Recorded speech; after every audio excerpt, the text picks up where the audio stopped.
Good evening, baseball fans, and welcome to Lexington Town Center Field for game number 2 of the 2026 ICL Championship Series. The 2026 championship features the number 3 seed Andre Chiefs and the number 4 seed Lexington Bulldogs. We enter game number 2 with the Lexington Bulldogs leading this series 1-0. Before we get started with game number 2, let us introduce you to today's starting lineups. First, for the visiting Andre Chiefs. Leading off, the second baseman, number 8, Ryan Petroni. Batting second, the designated hitter, number 69, Teddy Chuba.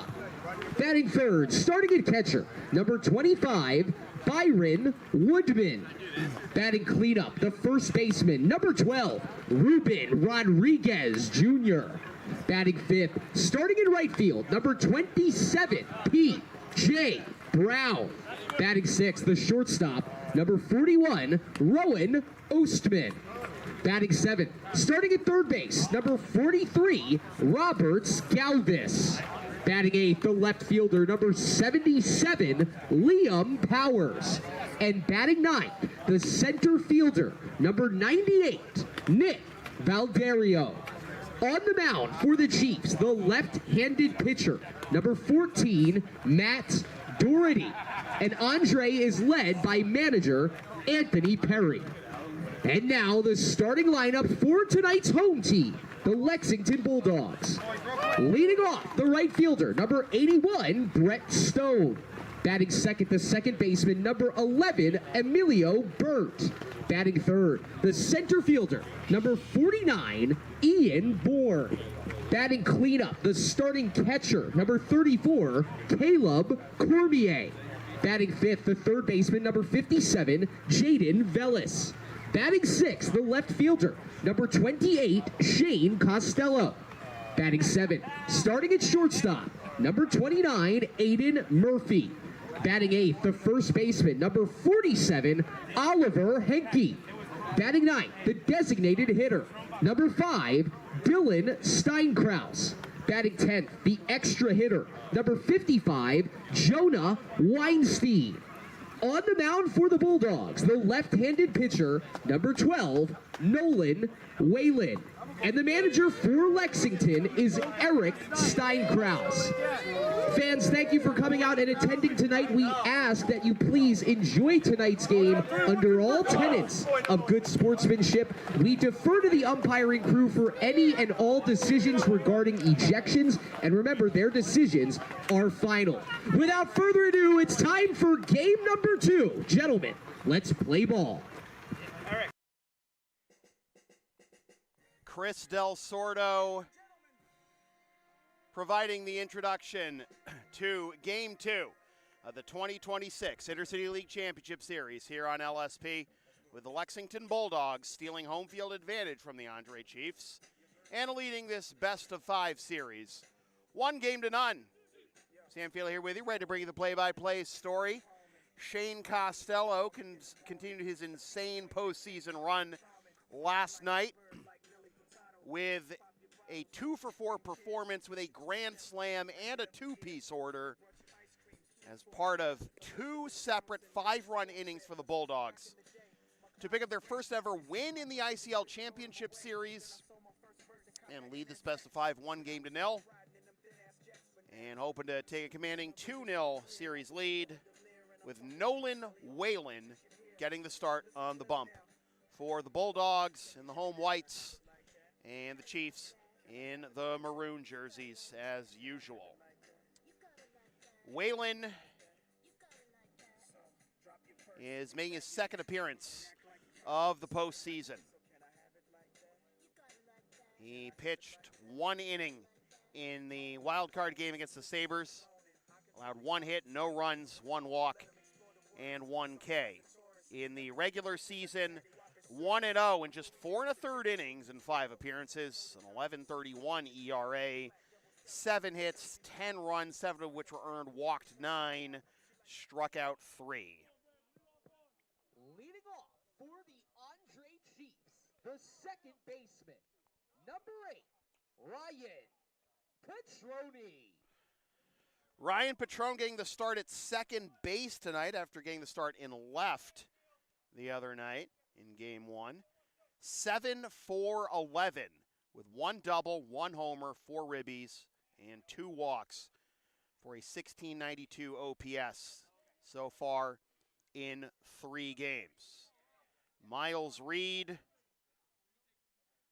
in the chat. Chase Carter resting his arm after 5 innings last night for the dub in the chat. Ruben Siegel as well. We are ready for some baseball. Nolan Whalen fires the first pitch at 7:49, and it's upstairs. We are underway. 7:45 first pitch for all games in this series. Game 3 will be Monday back at Morelli. 73 degrees at game time as Petroni comes up empty there, and it is 1-1.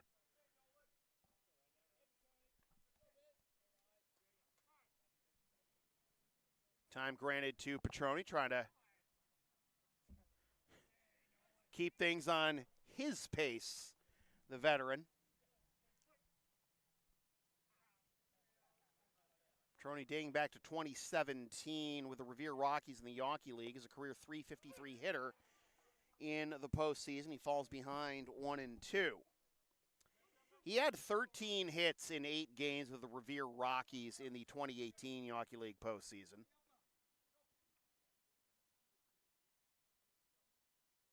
Lefty delivers downstairs, and it'll be 2-2.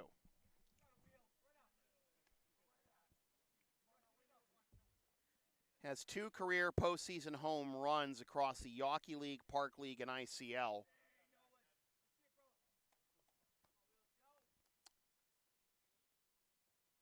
His home run against the Americans in Game 2 was his first ICL postseason home run, as that just misses and the count moves to 3-2.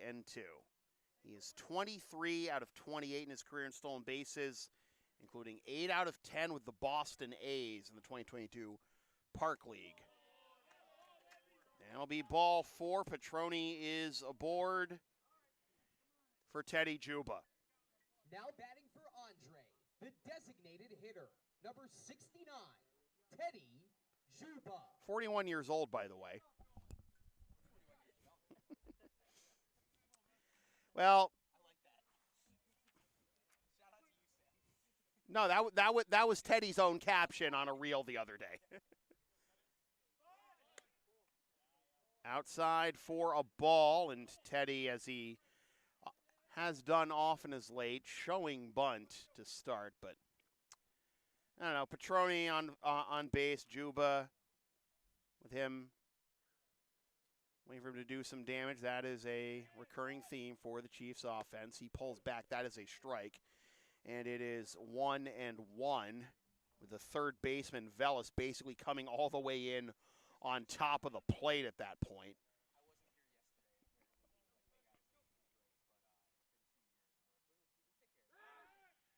Pickoff attempt, and no threat really there to Petroni. Petroni and Juba scored 5 of the Chiefs' 6 runs last night. Petroni got on base all 4 times, and Juba was 1 for 2 with a couple of walks. Here's a throw down to second, is not in time. Stolen base for Ryan Petroni, his second of the postseason after stealing 11 in 11 attempts in the regular season. And a hitter's count here for a professional hitter in one Thaddeus Juba. Not Theodore, but Thaddeus.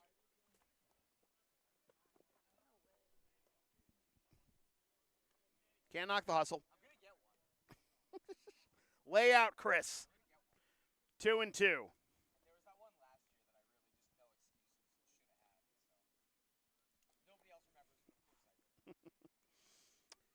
So Petroni in scoring position, already with 6 runs this postseason, with 3 of them last night, and looking for one more here.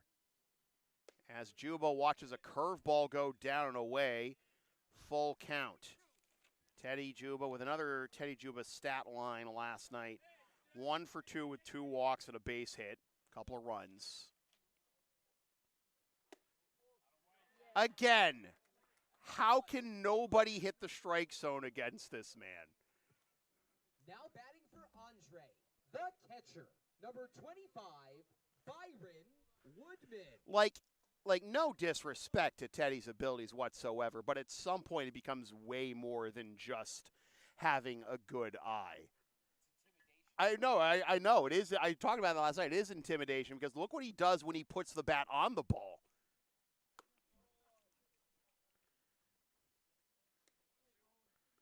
One and 0 is the count to Byron Woodman. 5 for 11 with 2 ribbies in the postseason. Hey. Well, you don't need to be Teddy Juba to lay off those 2 pitches, and it is 2-0 to Woodman. Teddy's now at 4 walks to up his .692 OBP entering play in the postseason tonight, this year. And that plunks him. So the bases are loaded with nobody out. And here comes Ruben Rodriguez. Here comes Eric Steinkraus as well. What'd I miss? He said, "That's my friend," and another guy goes, "That's mine too." I mean, I would hope so. And then the catcher waved him off. God.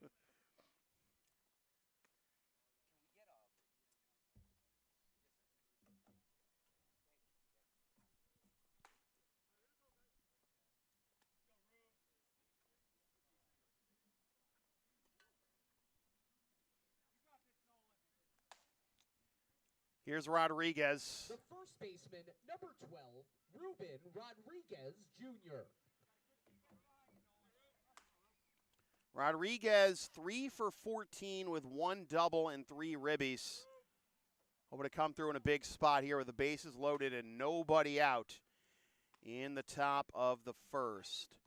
Was 0 for 4 last night in game 1, but did have an RBI.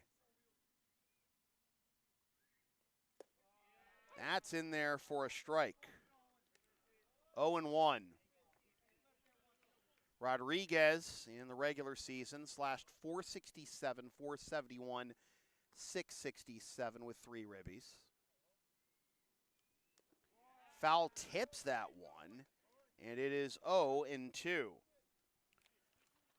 Rodriguez moved behind the plate for the latter half of last night's game after Liam Powers pinch ran for Byron Woodman. And now Powers is getting the start tonight in left. Grounder left side that should get 1 run home at least. A double clutch at short gets 1 out, but they won't get Rodriguez, and it is 1-0.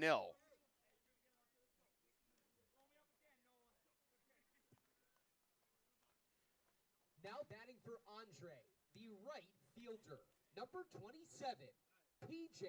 Brown. So Rodriguez picks up his 2nd RBI of this championship series. Juba at 3rd. Woodman forced out 6-4. Here is P.J. Brown. Left on left, and Brown takes upstairs for a ball.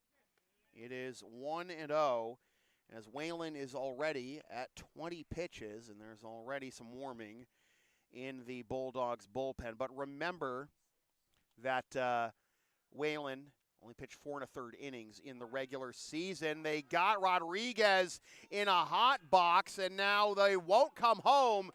Wheels scores, Teddy Juba, while Rodriguez tries to stay out of this pickle, and there is the tag out, but it does make it 2-0 Chiefs.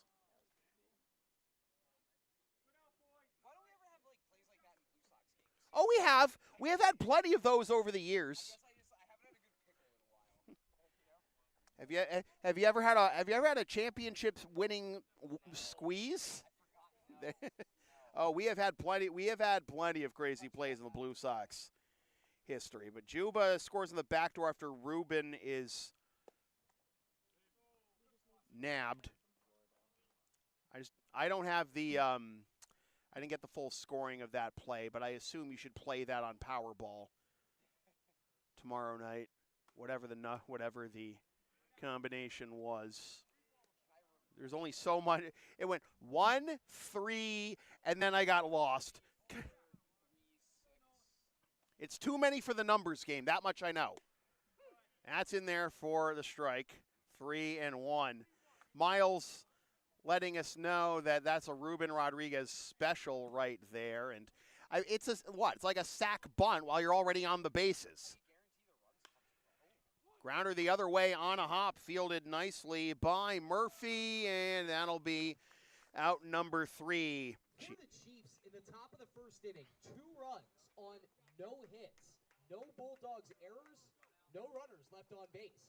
We move into the bottom of the first inning with the Andre Chiefs leading game number 2, 2-0. Due up for the Bulldogs in the bottom of the first, Brett Stone, Emilio Burt, and Ian Bourne. LSP and Shipping Shield are partners in cards. Shipping Shields are the eco-friendly sports and gaming card shipping protectors trusted by yours truly, made in the U.S. and Canada on 100% recyclable cardboard. Use the link and codes on the screen for a discount on your order. We may receive a commission from those orders, but we thank you for your continued support of whatever this is.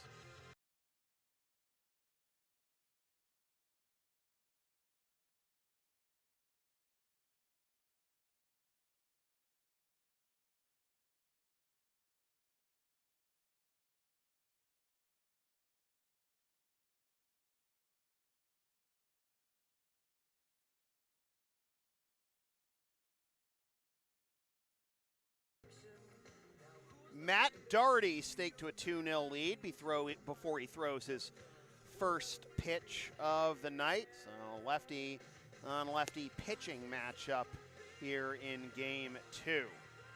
Doherty, let's find the stat sheet here for the Chiefs pitchers.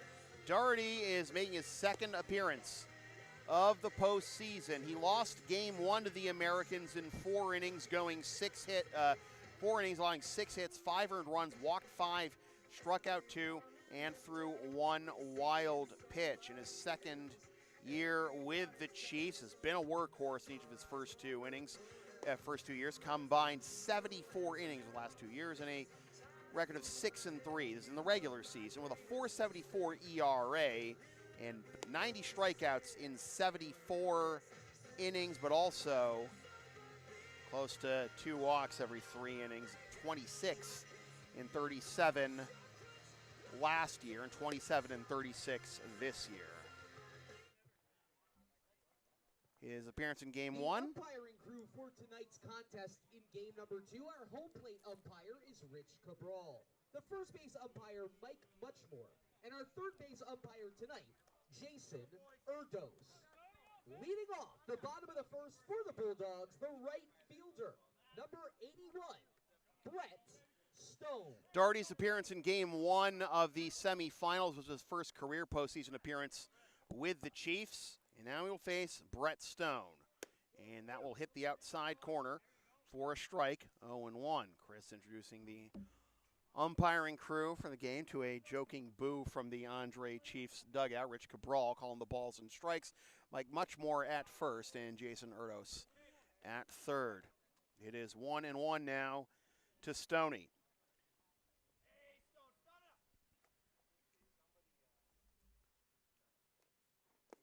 Stone turning back into the hitter we've become used to here in the postseason after a down year in the regular season, although it will be a very good year by most player standards. 1185 OPS in 5 postseason games so far. As that misses just low, Woodman tried to put it on a platter for Rich Cabral, and Cabral sent it back to the kitchen. 3-1. Swing and a miss. Ooh, he was late on that one.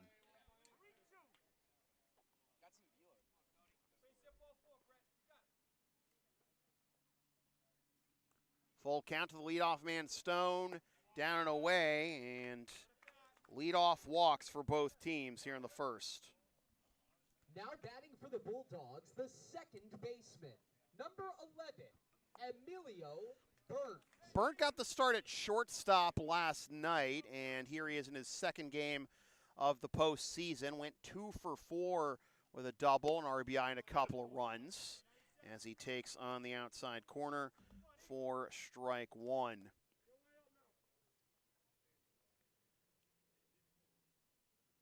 Last year in the postseason, Burnt was 2 for 10 with a run scored, an RBI, and a couple of strikeouts. Already matching his hit total from 4 games in game 1 of this series last night, but he's behind 0-2 here. Hits this one the other way to right field. That'll stay in the park and be caught by P.J. Brown for out number 1. Now batting for the Bulldogs, the center fielder, number 49, Ian Bourne. Bourne, 3 for 8 in 3 games so far in the postseason with a triple and RBI.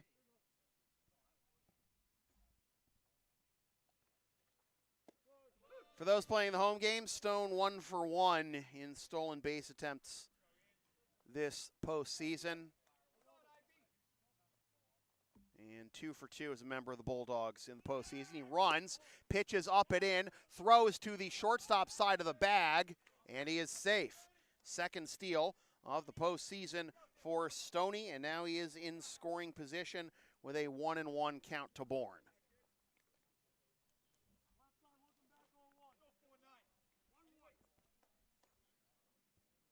Chiefs got 2 runs in the top of the first on no hits. 2 walks, a hit batsman, and a double steal. Well, 1 stolen base on the play as Juba scored in the back door while the Bulldogs defense was occupied with Ruben Rodriguez. Did you happen to see the face plant that Teddy hit while I mean, we can go back and look at it. I'm sure. I wonder if he'll post it on his gram. I'm not on the gram anymore. I told you I'm bad at marketing. 2-2.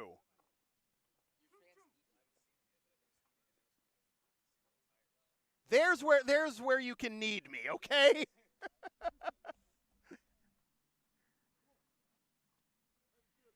My rules, I make them up. Into right center field, well struck back, and that is hauled in.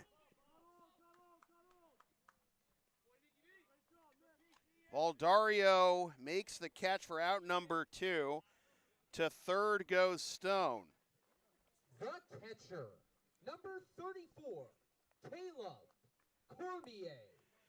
Well, that's interesting. You got a couple of well-hit balls, more or less the other way by the last 2 batters. Both result in outs.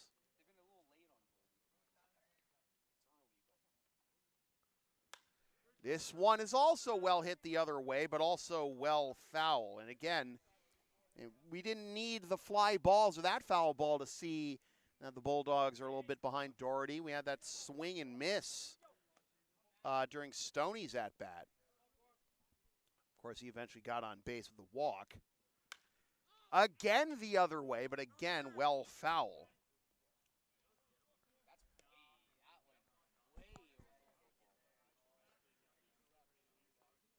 Is this the point of the game where Doherty just spams fastball until the Bulldogs can catch up to it?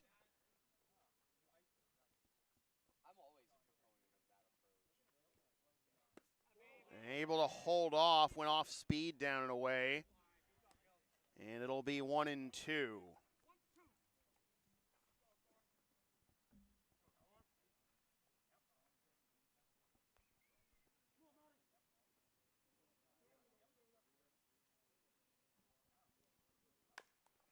Chopper to short. Ostman double clutched, but still gets the out, and the side is retired. For the Bulldogs, in the bottom of the first, no runs on no hits, no Chiefs errors, 1 runner left on base. We move into the top of the second inning, the Andre Chiefs 2, the Lexington Bulldogs 0. Due up for Andre in the top of the second, Rowan Ostman, Roberts Galvis, and Liam Powers. Brine Team Sales is the official jersey provider of LSP. Since 1867, Brine's is America's oldest family-owned sporting goods and custom apparel with plenty of great brand names to choose from, including Under Armour, Bauer, Mizuno, Rawlings, and more. Use the promo code Brine's Love Sports for 20% off all regular price in-stock items at brineteamsales.com.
We don't yet have a hit in this ball game, but it is 2-0 Chiefs after one.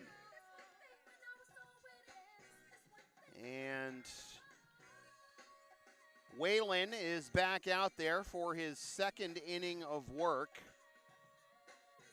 And he will face Ostman, Galvis, and Powers.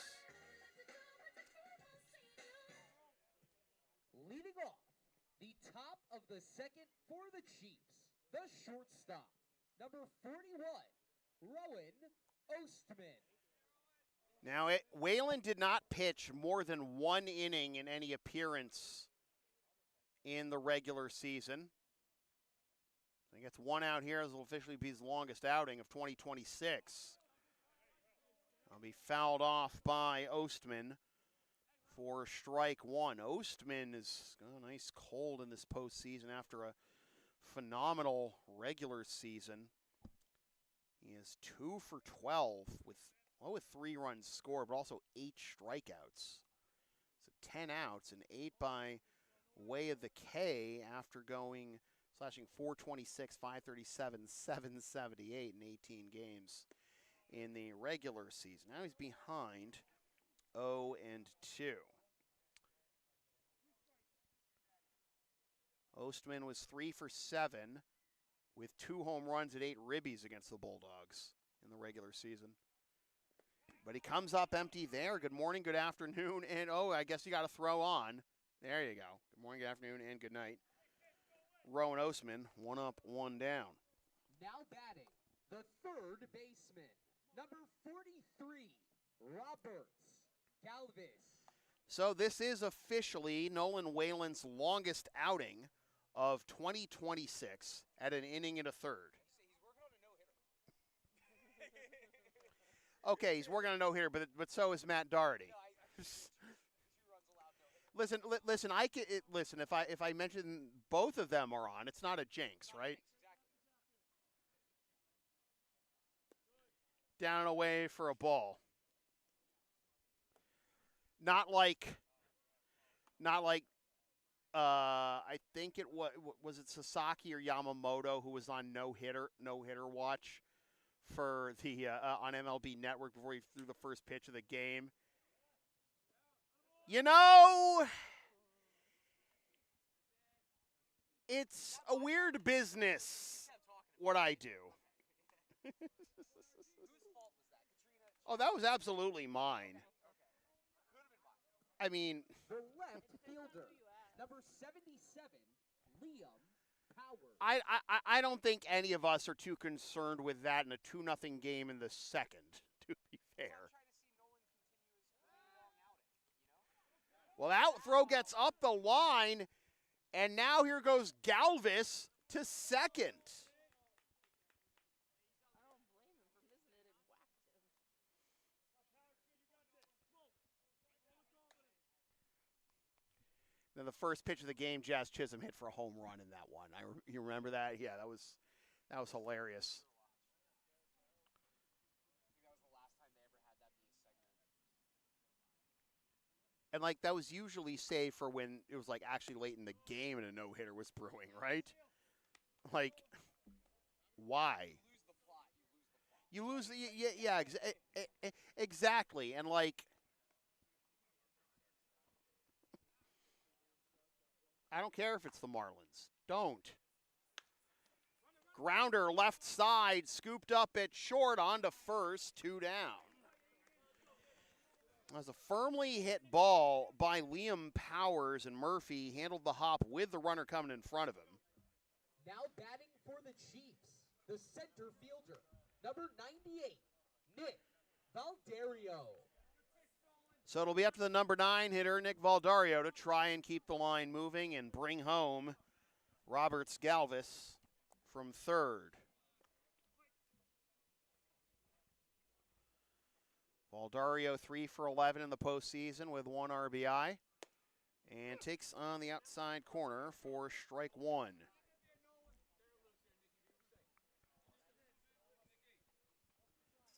Valdario was 0 for 2 last night, marking the first time he's gone hitless in a game this postseason.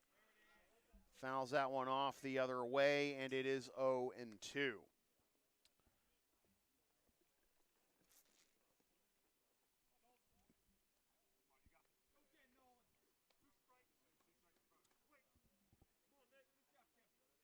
Tenth pitch of the inning here for Whalen. Hit the other way, deep to right field on his horse, and unable to track it down is Stone. Run scores. Valdario's on his way to third, and they didn't get him. That was a strong throw. I thought it was perfectly placed. I thought they got the tag on Valdario. The third base umpire made the call. That's not your everyday 9-hole hitter. Oh, absolutely not. Steinkraus asking for help, but it doesn't look like he's going to get it. The second baseman, number 8, Ryan Petroni. And after being 1 strike away from getting out of this one unscathed, Valdario with the triple to put the Chiefs up 3-0. And look at Ryan Petroni. Second time in a row. I know, right? Well, the first time was after the second pitch. This is before he even throws 1. Petroni with a walk, steal, and run scored back in the first and takes on the inside corner for strike 1. First 2 hits of the ball game here in the top of the second have pushed across the third Chiefs run.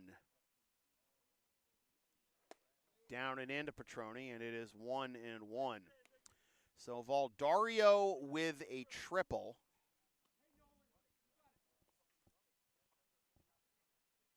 And that's the third triple cumulatively of this postseason,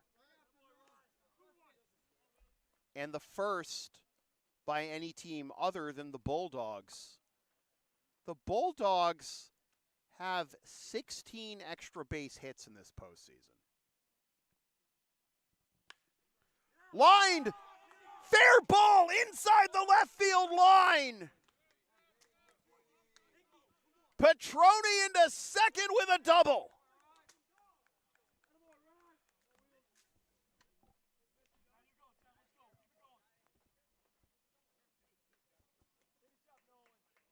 The designated hitter, number 69, Teddy Juba. Well, the Chiefs 1 away from the team cycle in this inning, and here's a man who's certainly capable of completing it. That is down and in for ball 1 to Juba. walk and a run scored in the first. Would you expect anything less? Prior to this inning, the Bulldogs had twice as many extra base hits as any other team in the ICL this postseason. As Petroni heads for third, the throw is high, and he is safe. Second stolen base of the game for Petroni. And a runner 90 feet away for Juba. With the double and the triple this inning, the Chiefs are now at 9 total extra base hits in the postseason, including their first triple. And is down and in. Nobody wants a piece of Teddy.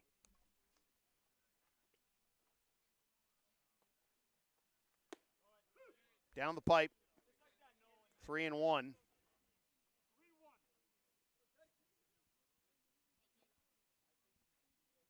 Petroni with a RBI double, then his second stolen base of the game. Now at third. Average. 2 walks now for Teddy. Now batting for the Chiefs, the catcher, number 25, Byron Woodman. How does he do it? Honestly. It's all he knows. It's just what he knows. He's just that good. You don't try it for what you know. Wheels! Or they call him Whalen. Oh, that was coming for the Bulldogs. That's what they've been calling Will. I was going to say, I mean, after Teddy took home while Rodriguez was in the pickle, I don't know. 1-0 to Woodman. Plunked his first time up. Power hitter, righty against a lefty pitcher. Oh, curveball just missed, and it is 2-0. Man, to think that Whalen was 1 strike away from getting through this inning on just 10 pitches. Wheels. He's worried about him. Yeah, I know, right? He's recognizing the possibility. I don't know, if you've been a catcher as long as he has, yeah, you tend to not be, you would like to think.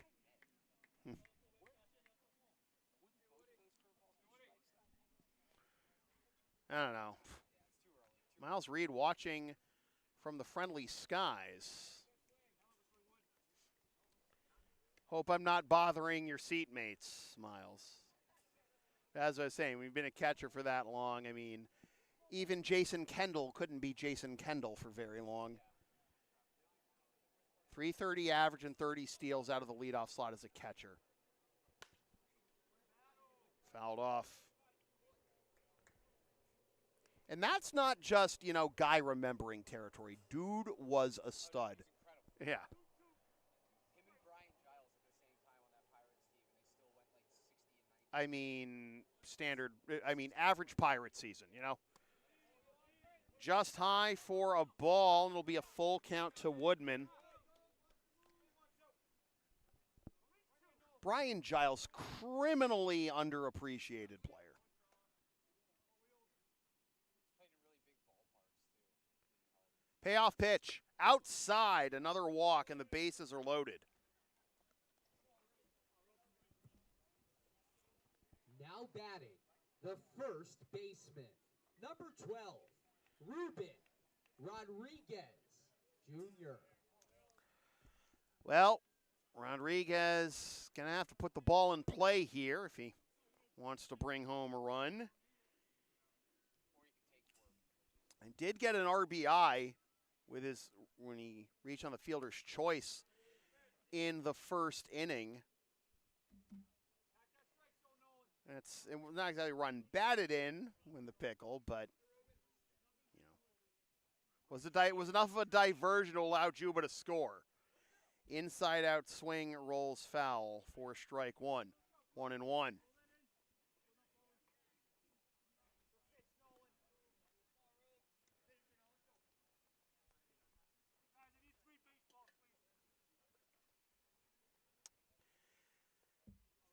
Intercity League Baseball and LSP, the official in-flight entertainment of Miles Reed. 1-1.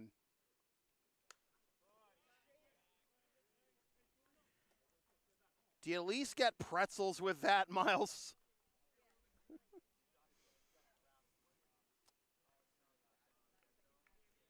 One and two to Ruben. Weren't we on the call when Miles got a save? Maybe. Like It wasn't. Came in and like he ended up getting a save because like it was fun in games and then it turned into a real save situation.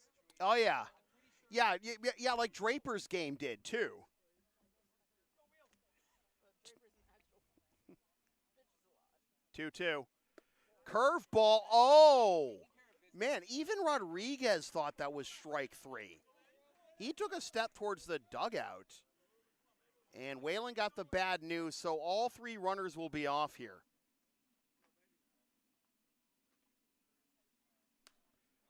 Fouls that one off. Don't.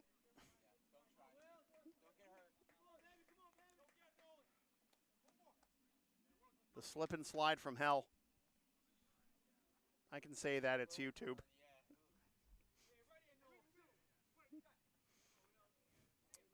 Full count.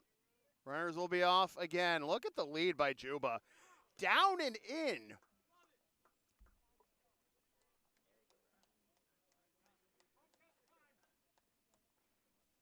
$5-0, and I think that's going to be it for Whalen. 3 consecutive walks. 5 consecutive two-out base runners. Petroni scores, and we have a pitching change.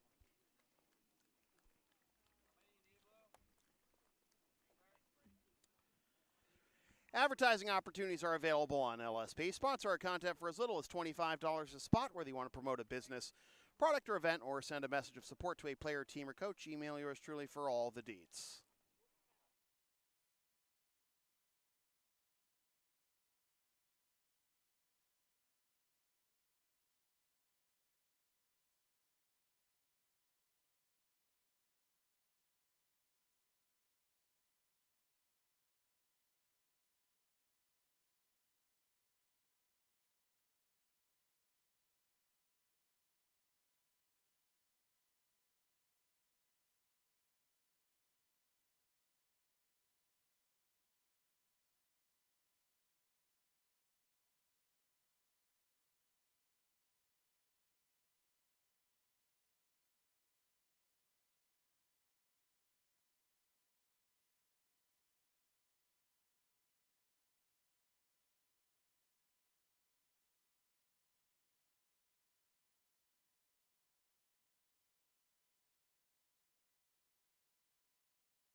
New wit for the Lexington Bulldogs is a right-hander, Sean Marsh, who's only making,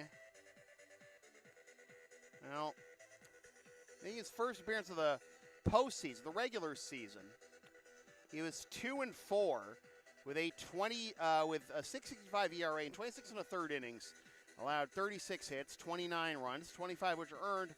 Walked 15 and struck out 27 while surrendering 5 home runs in his final 2 games against Andre on July 10th in an inning and a third. He allowed 11 runs on 7 hits, 3 walks, 2 Ks, and 3 homers.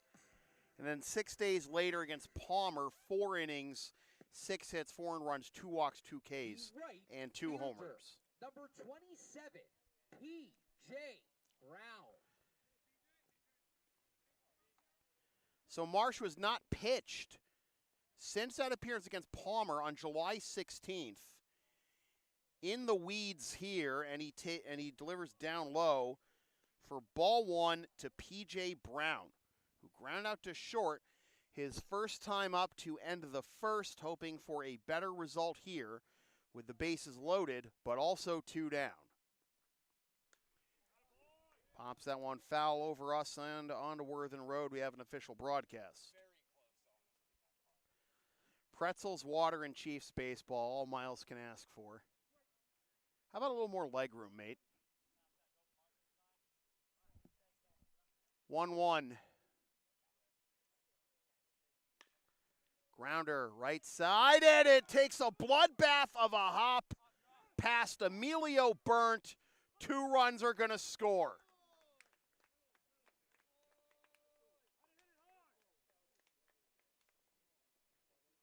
Chiefs dug out his right. Sometimes just got to hit it hard enough. Brown ends up at second. Rodriguez is at third, while Juba and Woodman score.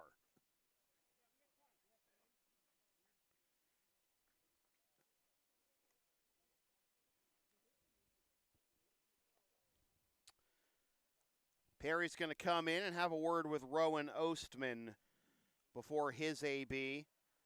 The shortstop, number 41, Rowan Ostman. Well, this game, the first few games of the series, characterized by the visiting teams getting off to big starts offensively. Outside, that squirts away, and into score is Rodriguez, while Brown gets to third on the wild pitch, and that closes the book on Nolan Whalen. Not an outing that does wonders for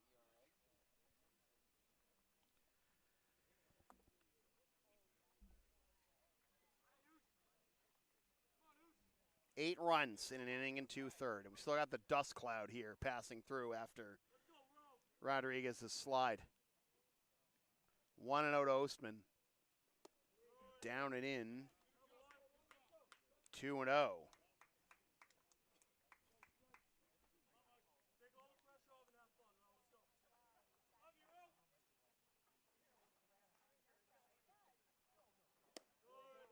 Down low. 3-0.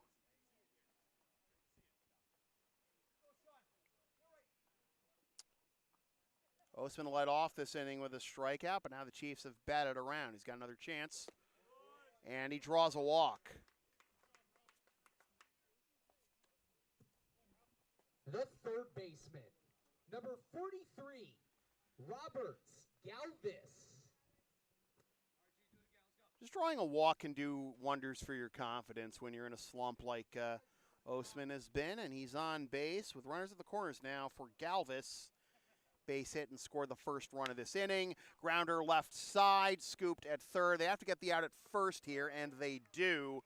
And that retires the side, but the Chiefs put up a 6 spot here in the top of the second. In the top of the second, 6 runs on 4 hits.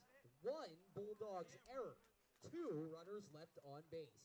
We move into the bottom of the second. The Andre Chiefs 8, the Lexington Bulldogs 0. Due up for the Bulldogs. In the bottom of the second, Velis, Costello, and Murphy. The LSP store is open. Get yourself one of several different designs of stickers, shirts, or other merch, including some stuff with my dog, Tina the Long Arena, on it, and some words I've probably said on this here YouTube channel over the years.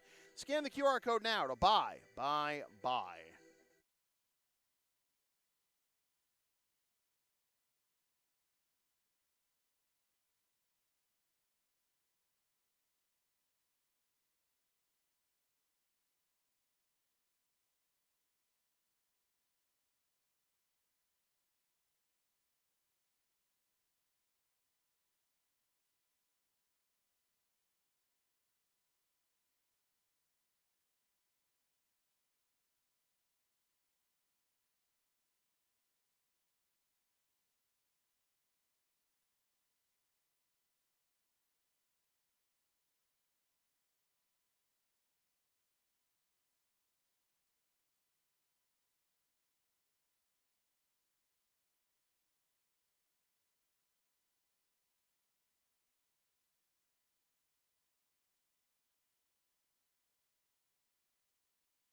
Did any of y'all in the chat just buy some shipping shields? I got a commission notification, so thank you if it was one of y'all. The third baseman, number 57, Jaden Velis. Velis, Costello, and Murphy to up here in the bottom of the second. Nana Du says Bulldogs comeback finna be a movie.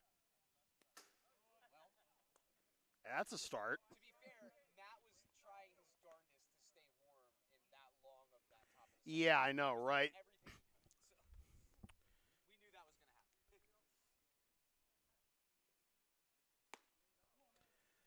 to happen. 2-0 start to the AB for Jaden Velis. Too many Jalens that are good at sports these days. Sorry. Including Jalen, literally Jalen Brown.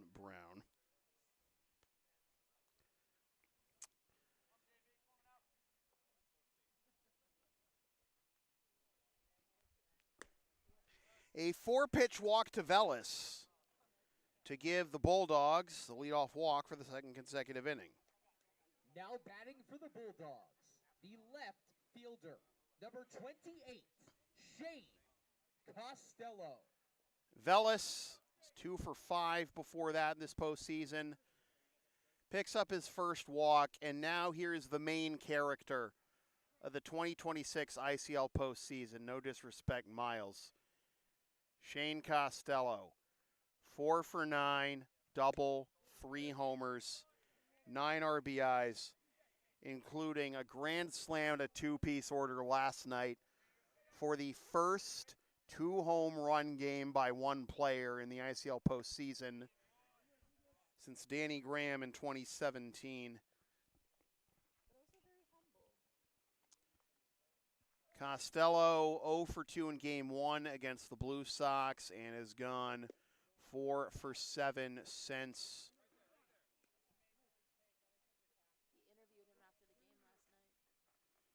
I struggled to find someone. I didn't get to complete the whole search through back to 2006, but I didn't find anyone at the point where I left off. Where I don't think, or no, I think I did actually, but I just don't remember. It was like I was struggling to find someone who would hit 3 home runs in one postseason before Costello, and well, speak it into existence, Nana Adu. Here are the first 2 reaching on walks. The shortstop, number 29, Aiden Murphy. Slow-mo Del Sordo over there. Yeah, fair enough. So all 3 Bulldogs base runners so far have been on walks. Stoney led off the night offensively for the Bulldogs with a walk. Stole second, but was stranded third. Velis and Costello, though, leading off this inning with walks. Now is a grounder up the middle and through for a base hit. Around third is Velis to crack the goose egg for the Bulldogs. No, it is not. The first baseman, number 47, Oliver Hankey. Murphy with a base hit and the RBI. Here is Oliver Hankey. In a pretty good spot there, slow enough, but not too quick for potential play for at least 1 out, but got through in time. Still nobody out in the inning, and now a swing and a miss by Hankey for strike 1. That's the first hit of the night for the Bulldogs. Murphy with his first hit of the postseason. Breaks an 0 for 7 start. And a late read at second base by Costello freezes him there as the count goes to 1-1. That is Murphy's first hit, but his second RBI. He also has 2 walks in this postseason. Hankey also looking for his first base hit, also just his first time on base at all.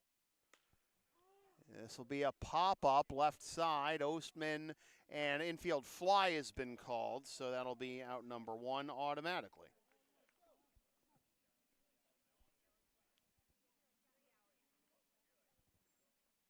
Now batting for the Bulldogs, the designated hitter, number 5, Dylan Steinkraus.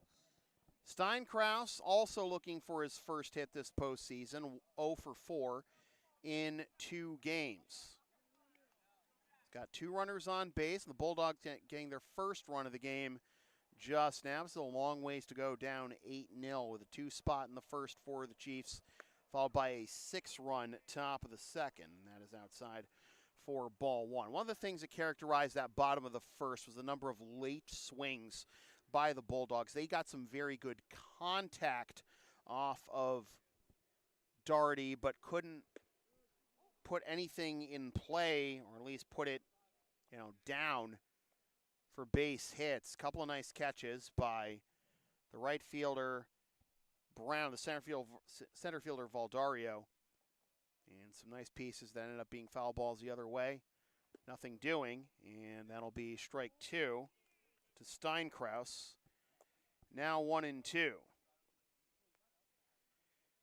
Steinkraus getting his first appearance since Game 2 against the Blue Sox, in which he went 0 for 2. In the regular season was 2 for 21.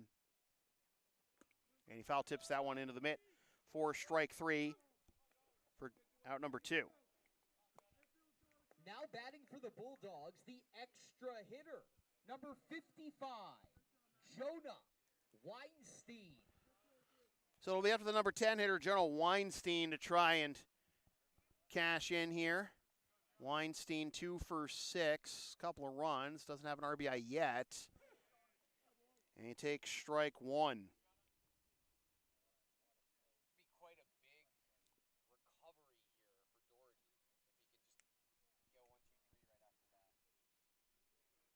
Daugherty allowed the first 3 to reach, couple of walks, base hit by Murphy, brought home the Bulldogs' first run, but then Hankey pops up, Steinkraus strikes out, grounder to short, Ostman to second for the force. That retires the side. For the Bulldogs, in the bottom of the second, 1 run on 1 hit, no Chiefs errors, and 2 runners left on base.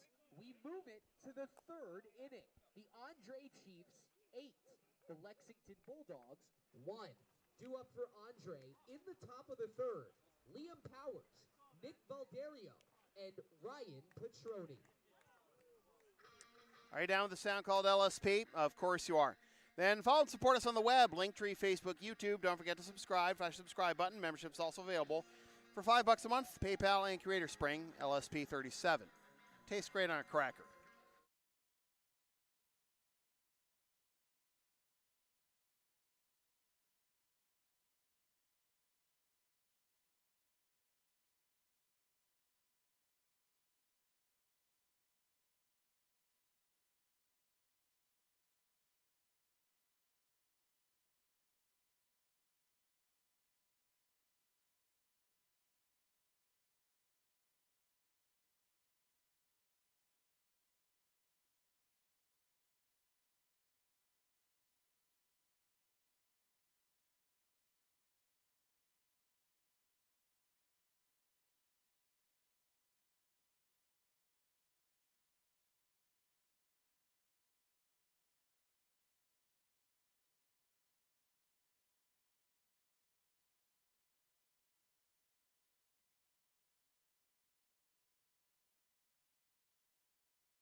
Of the 3rd for the Chiefs, left fielder, number 77, Liam Powers.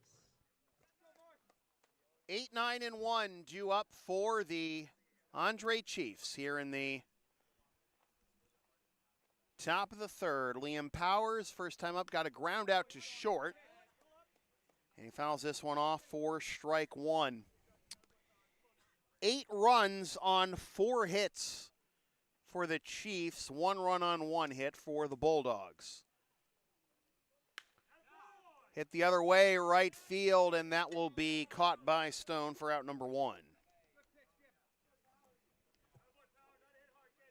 The center fielder, number 98, Nick Valdario.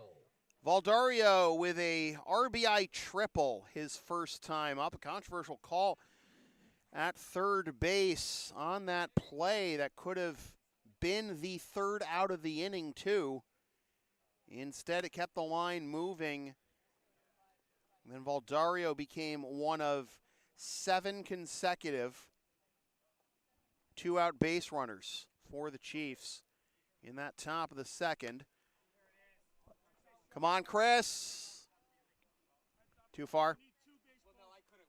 Actually pretty close. Yeah, I should have actually. I mean, I didn't want to bowl over Rick, and then I turned around and I was like, no excuses. Yeah, it's not gonna happen. I think there's only ever been one time that I've worked LHS where something went straight up the chute and then came down like this close to me. Glad I didn't speak it into existence there. Then it would get your computer screen. No, I know. Well, I mean, worse has happened. I've had my stuff rained on. 1-2. Popped up, foul the other way.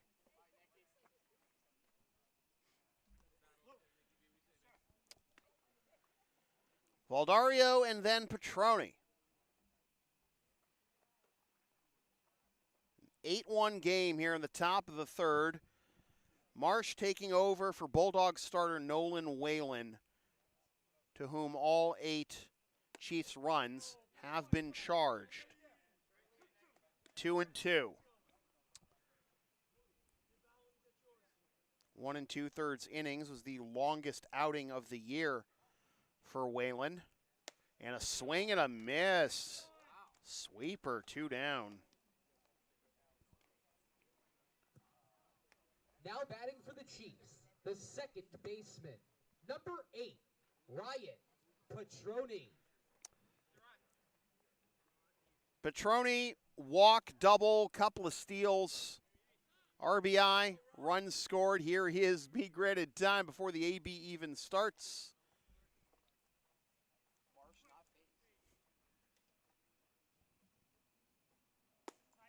phased. Swing and a miss. 0-1. So Petroni and Juba so far this series, the top of the lineup, have reached base, 11 times and scored 9 runs. One would say they were competent, perhaps even good, at the ball of bases.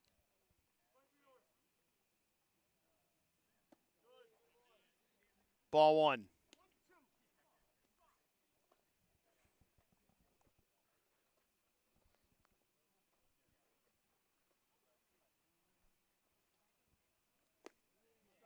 Oh, and 2 to 2-2. The youngest man alive, Teddy Juba, due up next.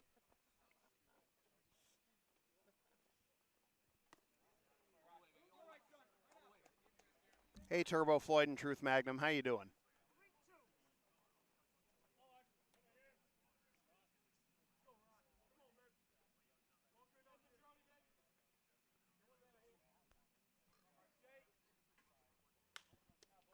Fouled off the other way.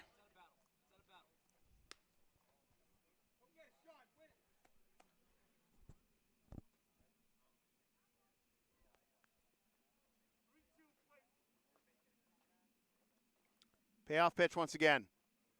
Down and away. Petroni was already running to first before Cormier even caught it. The designated hitter, number 69, Teddy Juba. So that's 4 walks and a double. The top 2 hitters right so far. My God, a strike to Teddy. Dude slipping. 0-1 to Juba, couple of walks, stole home. And scored 2 runs. Petroni runs. That's low. Pitch is, throw down to second rather, is offline. Stolen base. RBI opportunity now for Juba. That is the 3rd stolen base in as many innings for Petroni. 2-1. No, it's 1-1, right? 1-1 is the guy. I knew there was at least 1 ball and exactly 1 strike, and I had it on the score bug, but yeah. Yeah, I hear you. I'm a little heavy-jawed. Got Juba off balance there. 1-2. Dude actually struck out last night. Hardly ever does that. Marsh got him against it here at 1-2. That's one way to spoil it. How about how still it is with like just 0 winds tonight? I know, right? No wind. And it's dry too. It's not humid. And Juba You can tell. still alive in this one. It's just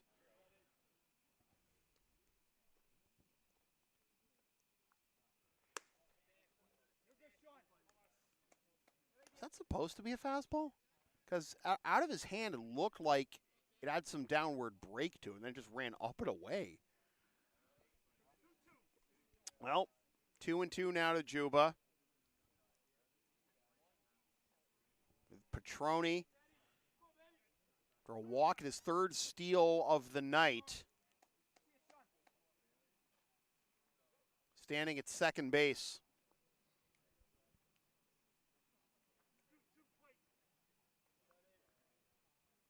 Gonna hit a home run tonight. It's got to be au naturel. No wind, as Chris was pointing out. Down and in. Nearly got in there on Teddy's toes, and it's a full count.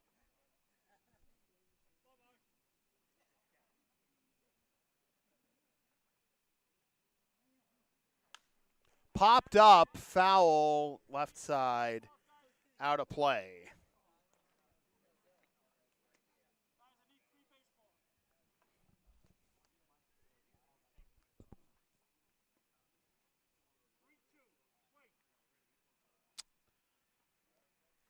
Payoff pitch with Byron Woodman on deck. Popped up, left field, hustling in and making the catch is Costello for the out that retires the side. On no hits, no Bulldogs errors, 1 runner left on base. We move to the bottom of the 3rd inning. The score remains Chiefs 8, Bulldogs 1. Due up for the Bulldogs in the bottom of the 3rd, Brett Stone, Emilio Burt, and Ian Bourne. When I say LSP has something for everyone since 2011, I, by God, mean it. Live streams and videography for sports and other events, buying and selling Magic, Pokemon, and other TCG singles, sealed product and collections, digital video and photo conversions, errands deliveries, and a whole lot more. Go to Linktree, LSP37, or email yours truly for all of the deets.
Bottom of the third, and it will be top three hitters in the Bulldogs order in Stone, Burnt, and Bourne. Leading off the bottom of the third, right fielder, number 81, Brett Stone. Stoney with a walk and a stolen base in the first. Only base runner of the first inning for the Bulldogs. 3 walks, 1 hit allowed, and 1 strikeout. 1 run so far allowed by Matt Doherty. Gets ahead of Stoney 0-1. Trying to pitch the Chiefs back to even in this best of 5 Intercity League Championship Series with Game 3. Monday night, Chiefs home game at Morelli. That rolls away from Woodman, and it will be 1-1. Chiefs turned away for the first time in the top of the third. Petroni with the walk. Got to second, his third steal of the night. Teddy Juba worked another fine AB, but ended up flying out. It kind of sounded like a broken bat, too, in the process. The Chiefs come up empty in the top of the third, but they're still leading 8-1. And Doherty wants a fresh baseball.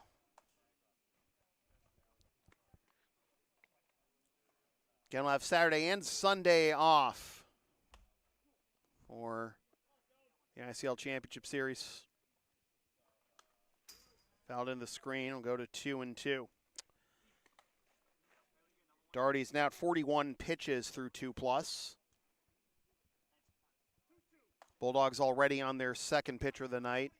Whalen only lasted the first inning in 2/3. That was his longest outing of the season, too. And it does sound like there's more action behind Sean Marsh in the home bullpen.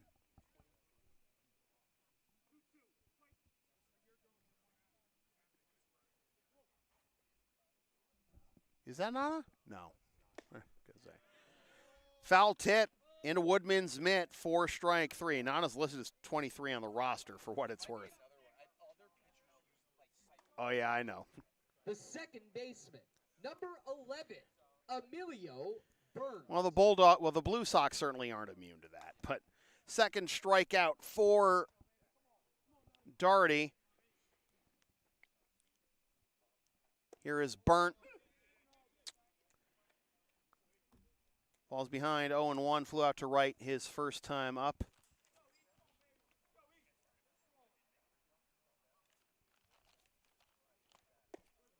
Swing and a miss. Quickly 0-2 to Emilio.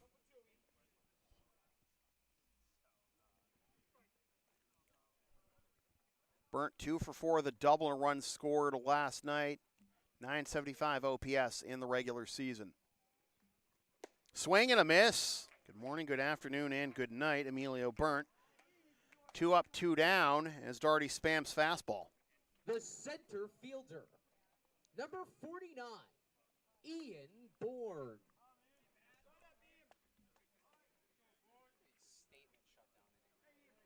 Ian Bourne trying to at least get a long at bat out of this one, but comes up empty there.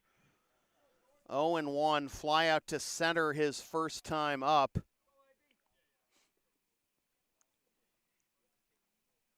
Chris, I'll answer that question for you. He's on an airplane, and the drinks are $20 each. 1-1.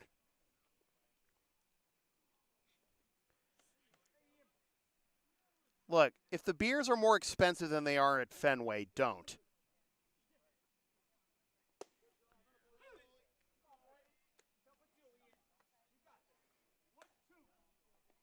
One and 2 is the count to Ian Bourne. Doherty comes set.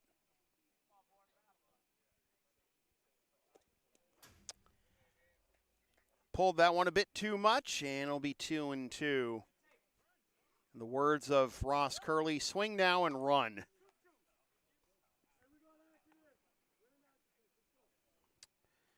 Cormier due up next. If Bourne can get on. Wow! For the Bulldogs, in the bottom of the third, no runs on no hits, no Chiefs errors, no runners left on base. We move into the top of the fourth inning with the score remaining. The Andre Chiefs 8, the Lexington Bulldogs 1. Due up for Andre in the top of the fourth, Byron Woodman, Ruben Rodriguez, and PJ Brown. LSP and Shipping Shield are partners in card. Shipping Shields are the eco-friendly sports and gaming card shipping protectors trusted by yours truly. Made in the U.S. and Canada on 100% recyclable cardboard. Use the link and codes on the screen or in the description for a discount on your order. We may receive a commission from those orders, but we thank you for your continued support of whatever this is.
Top of the fourth, Matt Doherty with a shutdown inning, striking out the side in the bottom of the third. Leading off the top of the fourth for the Chiefs, the catcher, number 25, Byron Woodman. And that'll be the heart of the order for the Chiefs, due up in Woodman, Rodriguez, and Brown.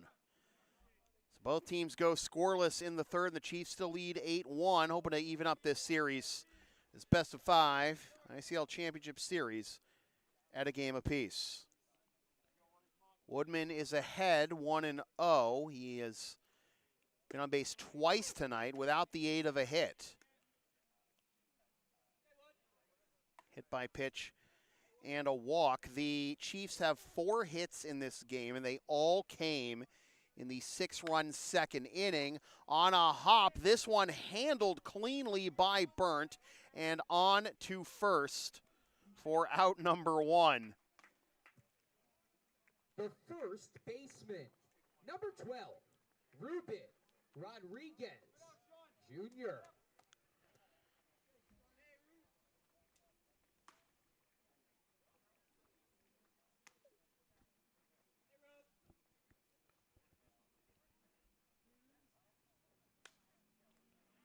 Rodriguez fouls off the first one. And it is 0-1. Woodman is retired for the first time tonight. Rodriguez has driven in runs twice tonight without the aid of a hit. 3 times if you include the pickle that he gave himself up in to bring home Teddy Juba.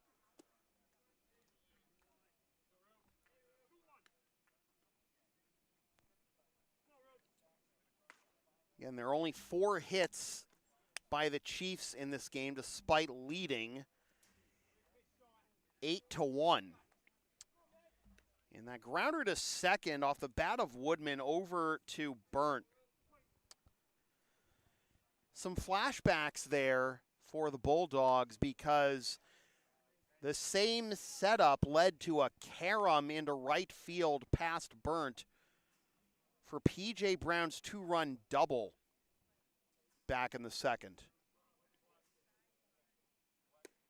Up and away for a ball, and it is a full count. Nolan Whalen went the first inning in 2/3, allowed all 8 runs the Chiefs have to this point. And that'll be fouled off. Good battle here.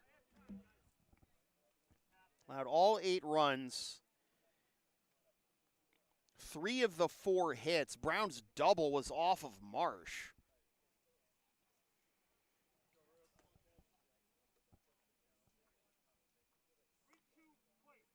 He issued 5 walks and hit 1 batter. And Marsh has walked 2 more and now 3 more since he's come in.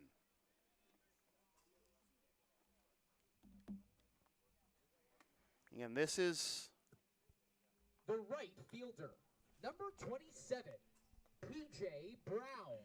It's perhaps the biggest weakness of the Bulldogs in that they gave up the most walks in the regular season while also drawing the fewest as an offense. But obviously that hasn't stopped them from getting this far. Getting to the ICL Championship Series for the 2nd consecutive year and leading it 1-0, having picked up their first win ever in the ICL Championship Series. The previous 2 trips were ended in sweeps at the hands of the Blue Sox. Got game 1 in impressive fashion over the Chiefs last night. Woo! Watch your lips. 2-1. The Chiefs returning the favor to this point. It's a 12-6 final score for the Bulldogs in game 1 with 2 separate 5-run innings that each featured bombs to left center field by Shane Costello. 1 for a grand slam and 1 for a 2-run home run. 2 homers, 6 RBIs in that game. He's already got 3 home runs in the postseason.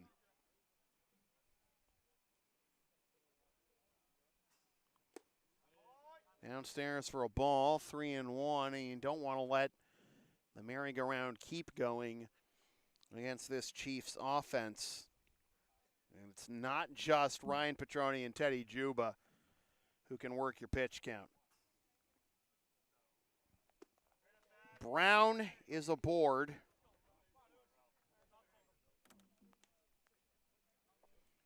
Here comes Eric Steinkraus. He's just handing off some baseballs to the umpire. Shortstop, number 41, Rowan Oostman. 9 walks now, plus the hit by pitch by the Bulldogs pitching staff tonight. 0-1 is the count to Rowan Oostman. Walk his last time up. I want to break through here. In a slump this postseason after his phenomenal regular season. And good piece, just a bit out in front, and he's behind 0-2. When you draw a walk and then you put a good swing on it like that, you know, got to internalize those little victories. Hopefully that'll snowball into something bigger in a big moment. Not to say this isn't a big moment. Can never be too careful. Never be too sure with a 7-run lead in a playoff game.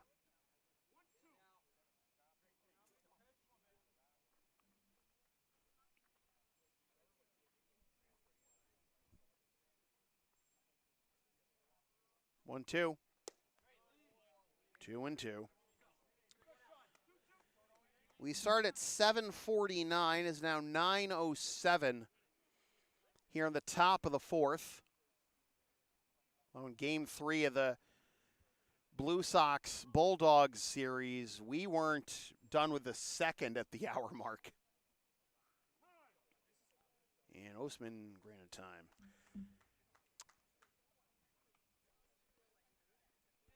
That's a winner-take-all game. Everyone's going to be a little more deliberate. Fly ball into left, into the Bermuda Triangle potentially, but it is run down Going a mile to haul that one in is the shortstop Murphy.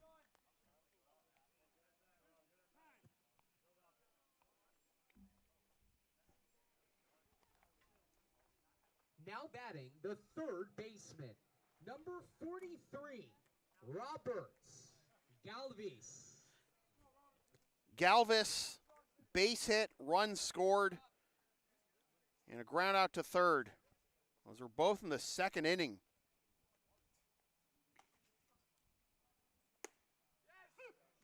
Outside corner, strike one. Yeah, that was a weird one. 6-run second inning. Well, even without that, the 2 runs the Chiefs scored in the first are still the difference right now.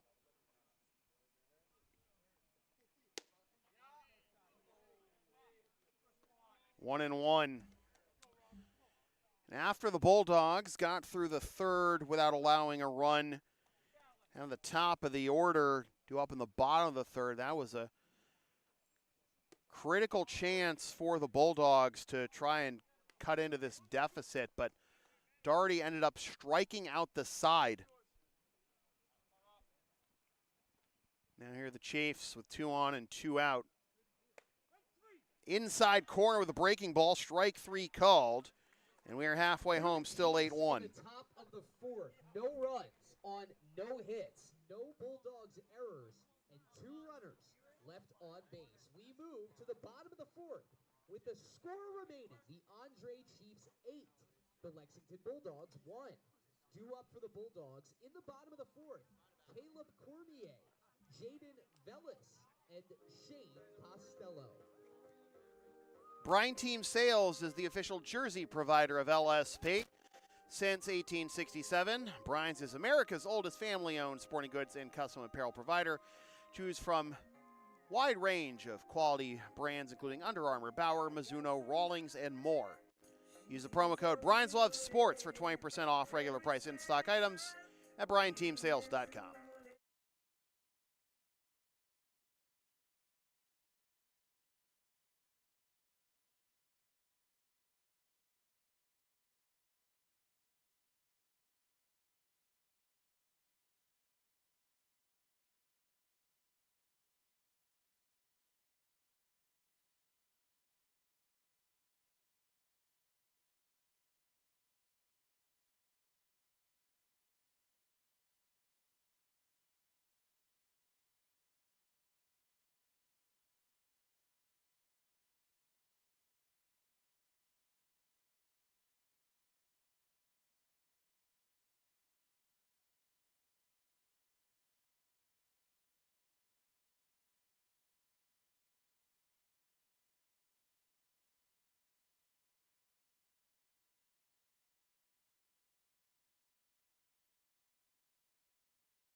Leading off the bottom of the fourth, the catcher, number 34, Caleb Cormier.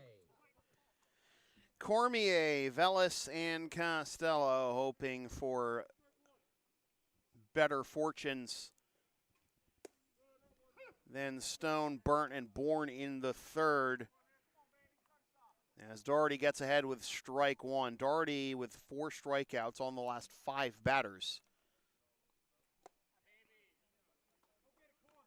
1-1. Cormier ground out to short to end the first.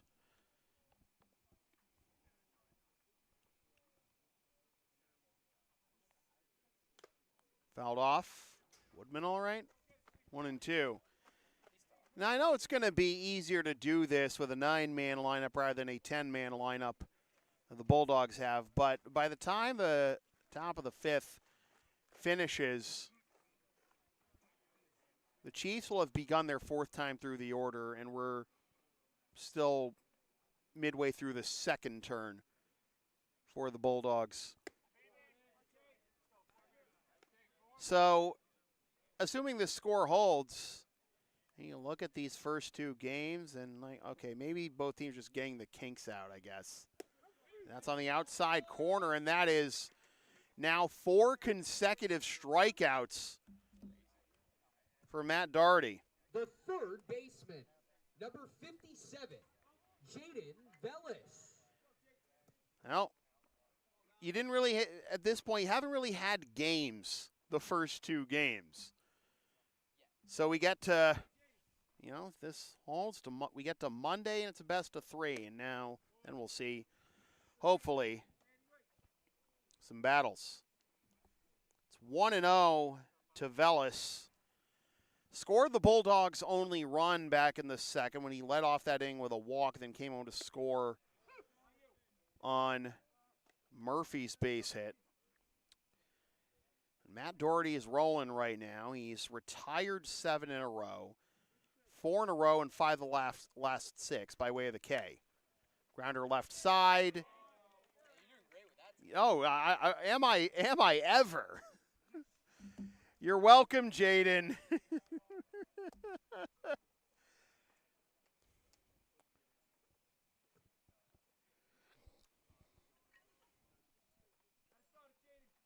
The left fielder, number 28, Shane Costello. I'd like to take this time to remind you all that if I could control the outcomes of the games that I call with what I say here, they ain't paying me nearly enough.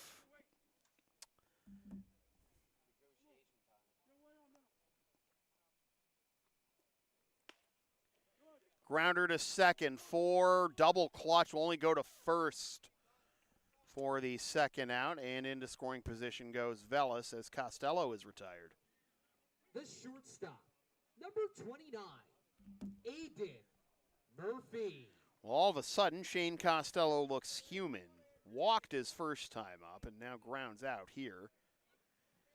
It'll be up to Aiden Murphy to try and keep the line moving. Already has base hit, bring home the only run so far for the Bulldogs, which happened to be the man standing at second right now, Jaden Vellis.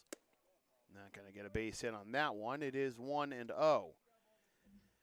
Game 3 Monday night at Morelli. Chiefs going to hang on here and even this series at a game apiece where the Bulldogs pull off a miraculous comeback and be on the precipice of their first ever ICL championship.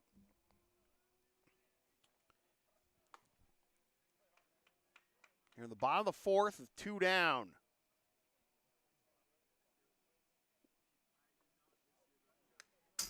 Read the top line. 1-2.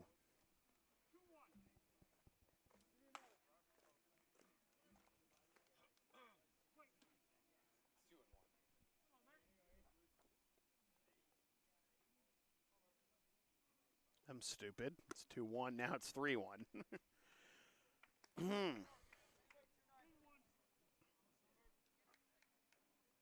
How did I read one of those first 2 pitches as a strike? It was close though. I don't know. Nah, I know.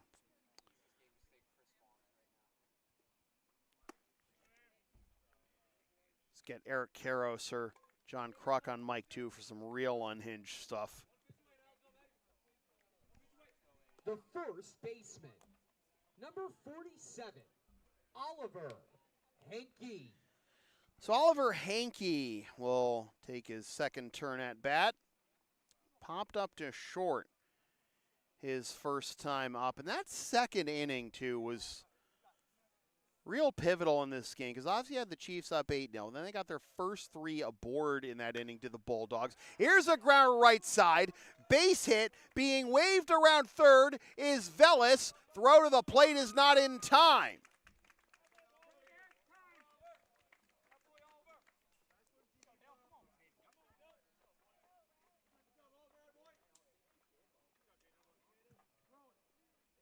The designated hitter, number 5, Dylan Steinkraus. And what happened there is what could have happened a lot more in the second inning. Again, the Bulldogs got their first 3 on, pushed across 1 run, threatened for more as that nearly comes in and gets Steinkraus for ball 1. Then after Murphy's RBI single, pop up to short, strikeout fielder's choice. taken until just now for the Bulldogs to get back in the run column. Byron Woodman is the most talkative catcher I've seen in a long time. Really, and being really encouraging with Doherty. Feedback with every pitch. Grounder to third, smothered by Galvis. One hop to Rodriguez. Inning over. Bulldogs in the bottom of the fourth. 1 run on 2 hits. No Chiefs errors. 2 runners left on base. We move it to the top of the 5th inning. The Andre Chiefs 8. The Lexington Bulldogs 2. Due up for Andre in the top of the 5th. Powers, Valderio, and Petroni. Advertising opportunities are available on LSP. Sponsor our content for as little as $25 a spot, whether you want to promote a business, product, or event, or send a message of support to a player, team, or coach. Email yours truly for all the deets.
New wit for the Lexington Bulldogs is the right-hander Greg Gentle, who made just 1 appearance in the regular season. He got the win against the Sabres on July 28th. Went 1 inning, allowed 2 hits with no runs, no walks, and 1 strikeout.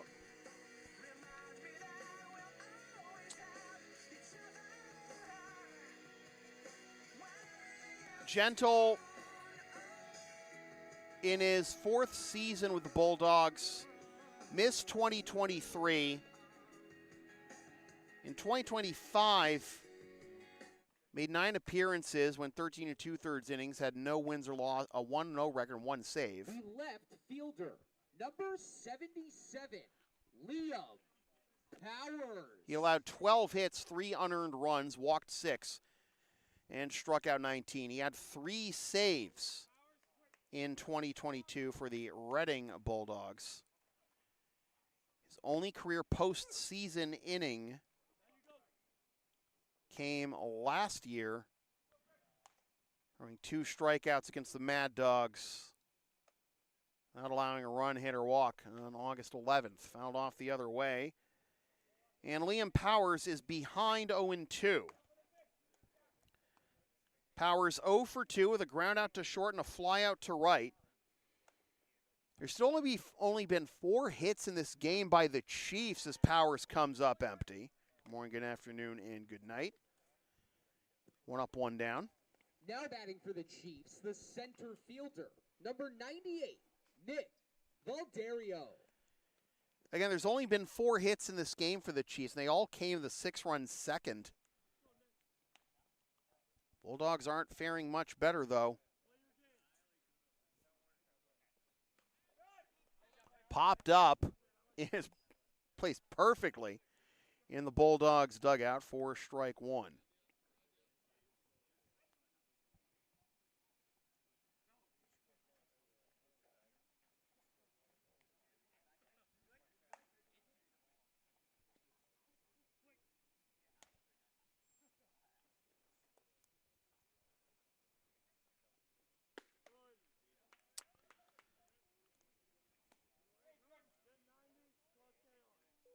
Bulldogs with 3 hits. Just 2 runs to show for those. Valderio with the Chiefs' first hit since that 6-run second.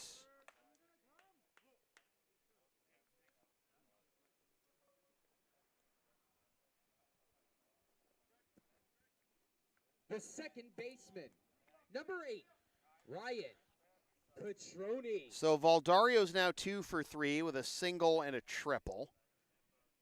He is the only Chief with multiple hits. Here's Petroni's been on base all 3 times with 2 walks, a double, stolen base, and 2 runs. And he is ahead 1-0.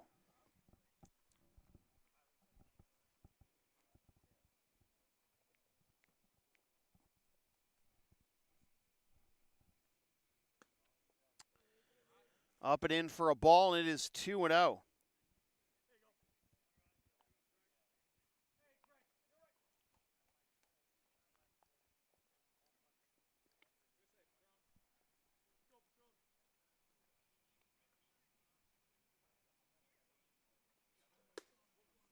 Fastball up and in.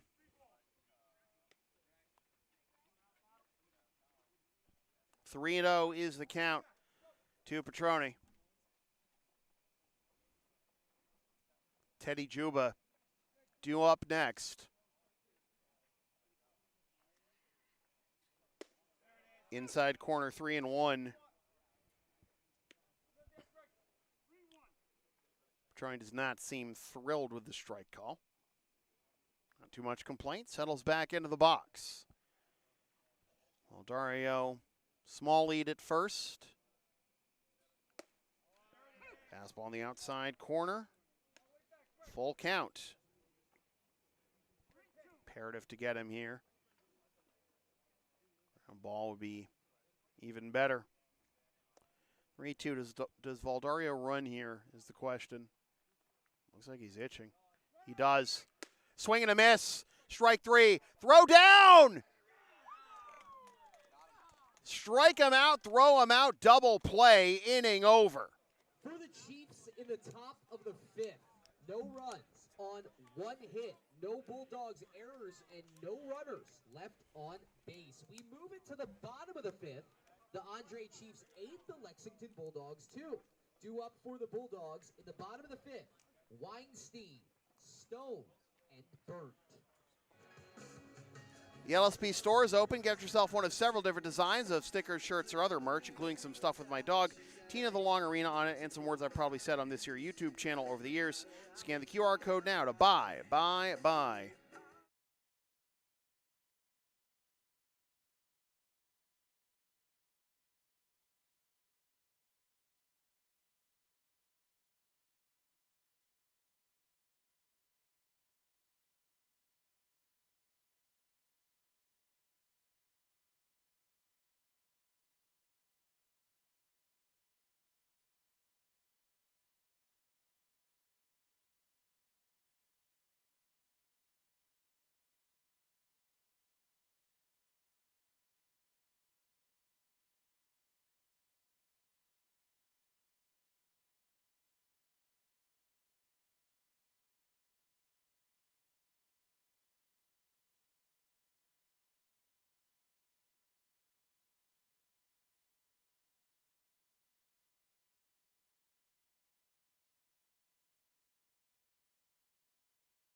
The Bulldogs, extra hitter, number 55, Jonah Weinstein. Weinstein, Stone, and Burnt due up for the Bulldogs here in the bottom of the 5th.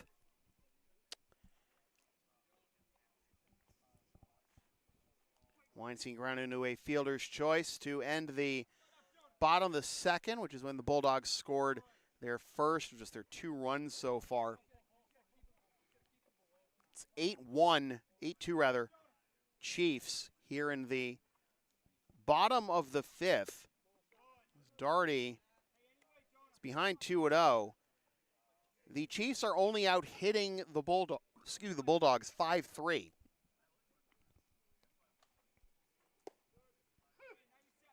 A strike him out, throw him out, double play. Ended a Chiefs threat in the top half, and Greg Gentle faced the minimum on just 12 pitches. One of the rare easy innings tonight for the Bulldogs pitching staff as the Dogs are on their third whip of the night after Whalen and Marsh. Daugherty still going here into the bottom of the fifth for the Chiefs, and he has just issued a leadoff walk. The right fielder, number 81, Brett Stone. So that is the third time now in 5 innings that Daugherty has walked the leadoff man. Didn't pay for it in the first. Paid for it in the second after Velas got on. It does seem to be slipping here. He's now thrown 5 balls out of the first 6 pitches of this inning. Make it 6 out of 7, and Stoney is ahead 2-0. He was the first leadoff walk drawer for the Bulldogs. And struck out swinging in that important shutdown 1-2-3 bottom of the third for Daugherty, which was part of a string of 7 consecutive batters retired, 4 consecutive strikeouts, and 5 out of 6 by way of the K. Stone fouls this one off the other way. That'll get out of play to 2-2.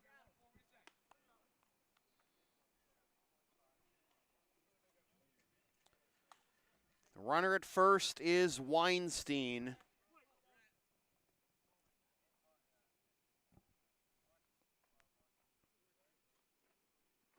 That is inside for a ball. It is now a full count to Stone, who is the only one of the Bulldogs' top 4 hitters in the lineup to reach base so far tonight. Downstairs for a ball, back-to-back walks to begin the bottom of the fifth, and we'll see if that turns on the alarm bells within the Chiefs bullpen. Number 11, Emilio Byrne. So Stoney picks up his second walk, but that doesn't change the fact the top 4 hitters in the Bulldogs lineup are 0 for 7 combined with 4 Ks. Got to cash in here somehow, some way. You still got 9 outs to play with on offense. 6 runs is not impossible. Obviously, the Chiefs got 6 runs in the span of 3 outs earlier this game. Bulldogs, oh, that is a bit of a late strike call, but it is 0-2, and Burnt not happy whatsoever. Of course, the Bulldogs, no stranger to big innings, 2 separate 5-run innings last night. They're going to need a crooked number here to keep their hopes alive, realistically speaking, as that is outside for a ball, and it is 1-2. They're off to a good start here with Weinstein and Stone drawing back-to-back walks to begin this bottom of the fifth. And it was back-to-back walks by Velas and Costello. That led to the Bulldogs' first run back in the second. Here is a grounder up the middle. Oh, my goodness. Is Daugherty okay? Oof. Yep, it is frustrating, obviously, but he's able to get up quickly, but Burnt with a base hit, the RBI, it is 8-3. And good job by Burnt washing off the frustration of that. The center fielder, number 49, Ian Bourne. And good job by Burnt washing off the frustration of that strike 2 call. Picks up the base hit, the RBI makes it 8-3. And here is Bourne. First hit of the top 4 hitters for the Bulldogs tonight. Ooh. Yeah, the Chiefs dugout thinking the same thing I was.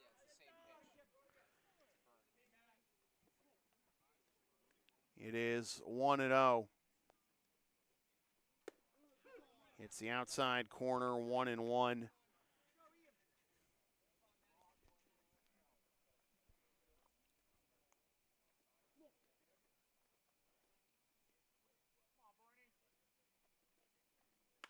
An excuse me swing down the third base line, but foul, and it'd be 1-2.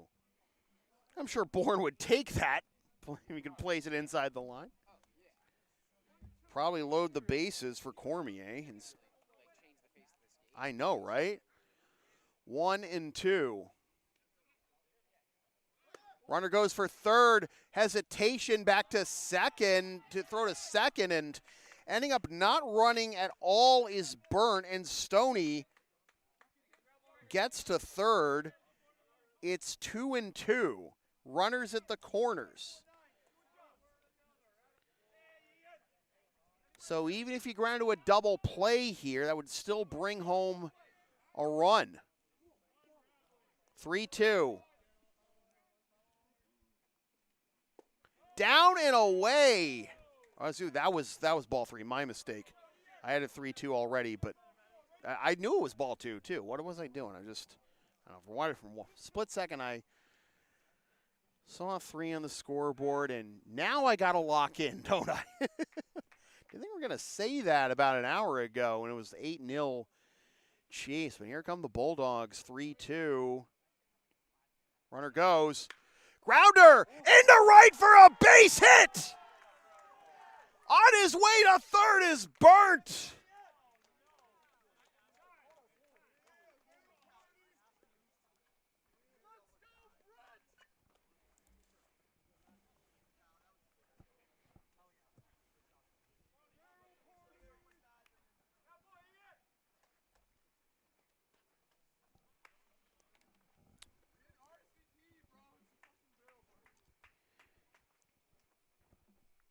Infield meeting right now.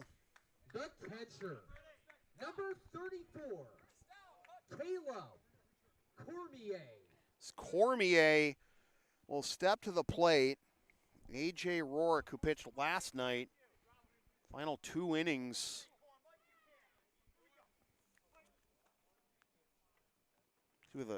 Final 2 innings. Starts to get loose for the Chiefs as that hits the outside corner for strike one to Cormier. So the perfect time for the top of the Bulldogs order to come alive right now. Still nobody out. Grounder, nice play. They're going to come home and they'll get the tag. Nice stab by Galvis. Fielder's choice, retires Burnt. Now batting for the Bulldogs, the third baseman, number 57, Jaden Vellis. So Cormier's 0 for 3. He's at first, Bourne at second. Excellent handle of the high hop at third base by Roberts Galvis. Comes home for the tag out on Burnt. That's downstairs. And getting to third on the wild pitch is Bourne. Oh, my God. Yeah, that's a dangerous spot here. I mean, you have the inning-ending double play possibility right now, but Chris was just pointing out that Shane Costello is looming in the on-deck circle.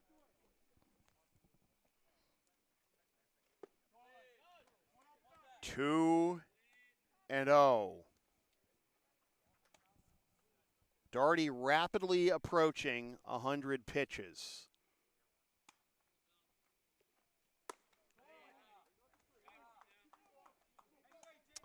Three and 0.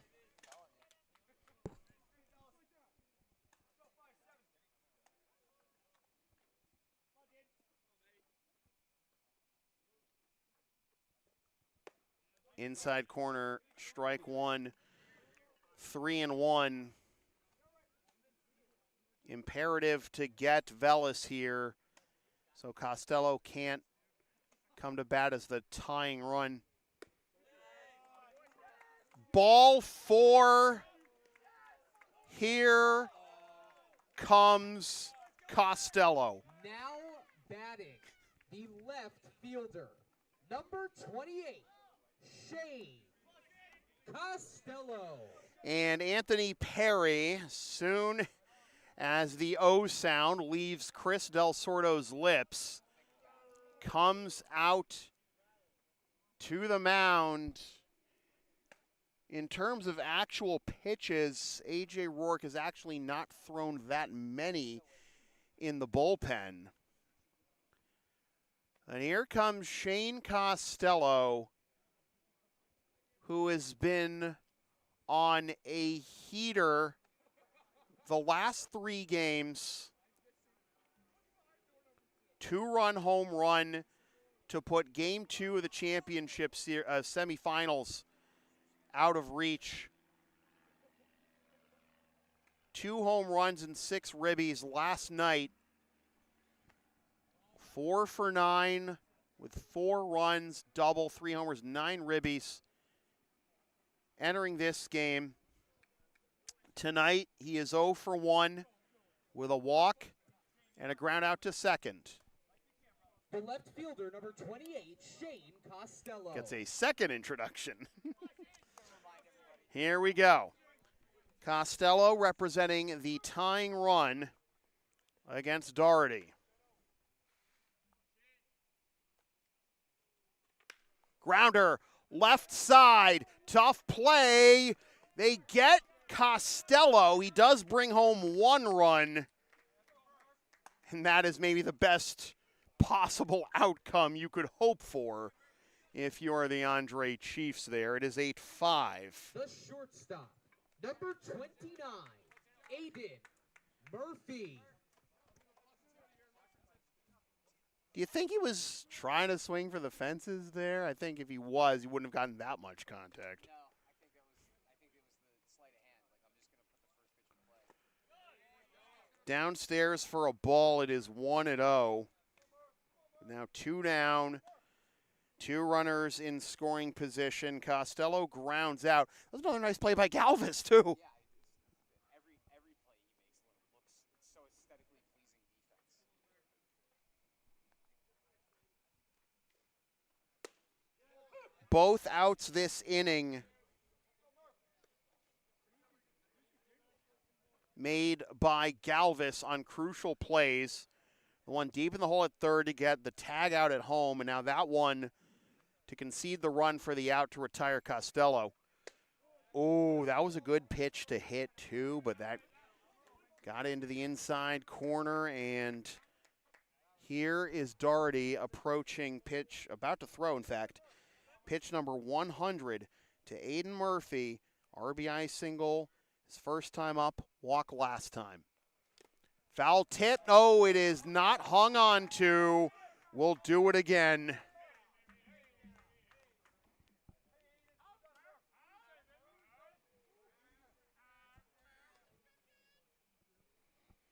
So Bourne scored on the ground out by Costello, making it 8-5. So 5 unanswered since the Chiefs took an 8-0 lead in the second.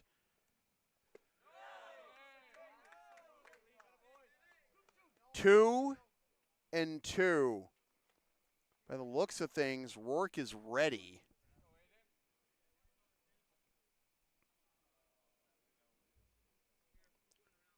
Doherty comes set. 2-2. Full count. Hankey is due up next. 3-2 with 2 down.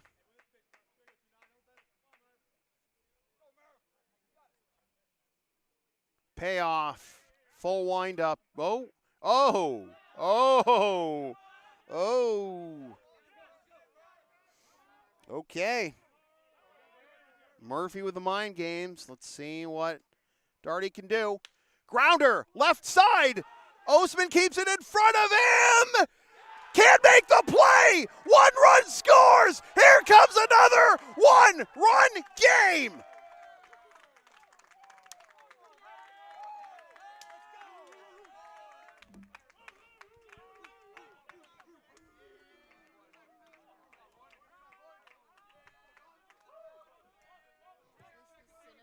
The first baseman, number 47, Oliver Henke.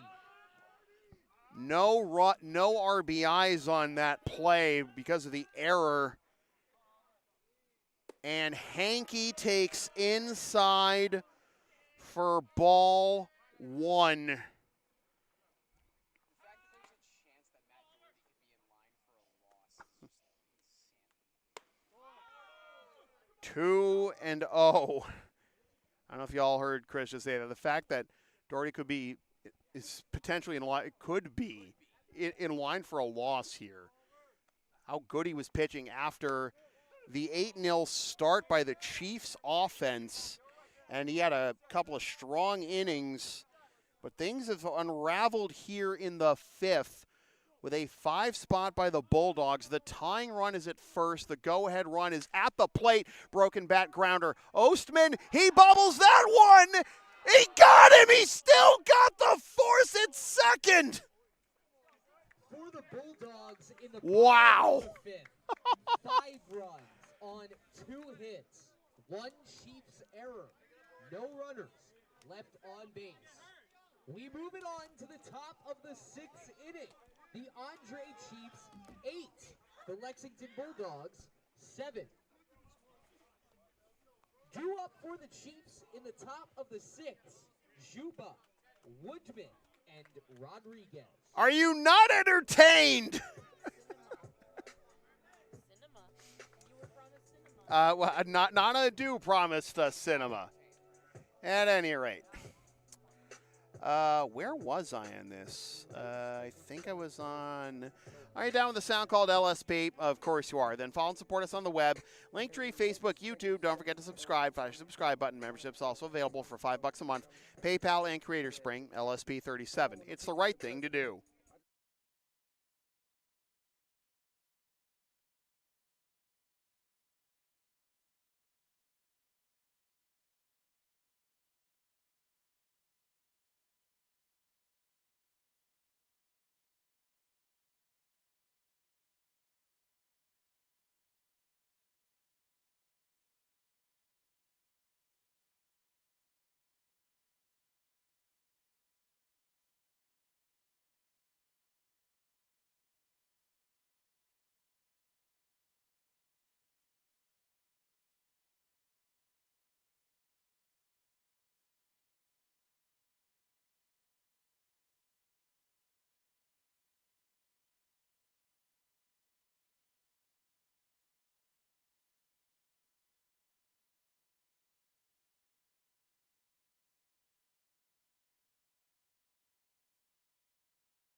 Well, the Chiefs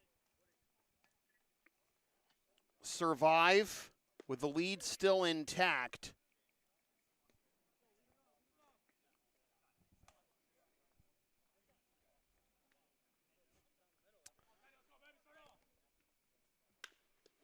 Juba grounder right side, spin, throw in time. Did Derek Jeter need to do all those jump throws? 1 down. The catcher, number 25, Byron Woodman.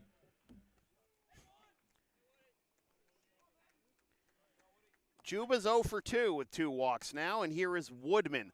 Again, the Chiefs survive the bottom of the 5th with the lead still intact, but this is a brand new ball game and a check swing appeal down to first, and Woodman went around for strike 1. The Bulldogs score 5 runs on 2 hits with one very critical error, bringing home 2 runs to make this a 1-run game. And that inning nearly got extended with another difficult play at shortstop, but Osman was able to follow the bouncing ball all the way to second for the force to end the inning. I mean, he really atoned for the error. Yeah, really did, but And those were both smoked balls. I know, you know, no cheapies in that inning. Like even, how many runs did Galvis save? You have to wonder. I mean, at least 2. Like, but you know, you think about the butterfly effect of that inning with the 2 plays he made. Check swing did not go around. It is a ball. It is 1-2. Galvis keeping the Chiefs in the lead with a couple of plays, and Osman atoning for the error with the force at second. No telling what could have happened if they didn't force out Murphy there. 2-2. Left side, liner caught. 2 down.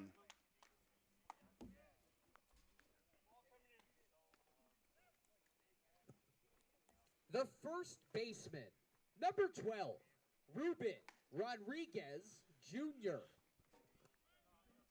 There's also an excellent pick, too, by Rodriguez on the second play that Galvis made. Right, I was thinking earlier in the game, never mind. But point is, Rodriguez, you know, Galvis can't make, you know, those plays to first without Rodriguez at the other end. It is 0-1. In the bottom of the 6th, the Bulldogs will have Steinkraus, Weinstein, and Stone due up. Rodriguez takes down and away for ball 1. We are just now past the 2-hour mark of this ball game. Has Nana acknowledged his prediction from I don't know if he's still in the chat, to be fair. the comeback is going to be a movie? Well, I don't think you can acknowledge it until and unless the Bulldogs complete it, let's be fair. We're watching a good movie right now. He said that when the Bulldogs got 1 run in the second to make it 8-1. And since the Chiefs took that 8-0 lead in the second, it's been 7 unanswered by the Bulldogs. And this game is pivotal, because if the Bulldogs come back and win this one, they will be up 2-0 with a chance to sweep on Monday. Strike 3 called on the outside corner. Rodriguez not happy with the call. Looked good from here. He had some words for Rich Cabral, but Cabral told him, don't, please. And discretion is the better part of valor. Steinkraus, Weinstein, and Stone. When I say LSP has something for everyone since 2011, I, by God, mean it. Live streams and videography for sports and other events. Attention to the ballpark. We have a pitching change to announce for the Chiefs. Now pitching for Andre, the right-hander. Number 51, A.J. Rourke. Live streams and videography for sports and other events. Buying and selling TCG, singles, sealed product and collections. Digital video and photo conversions, errands, deliveries, and a whole lot more. Go to Linktree LSP37. Email yours truly so you can fill my copious free time.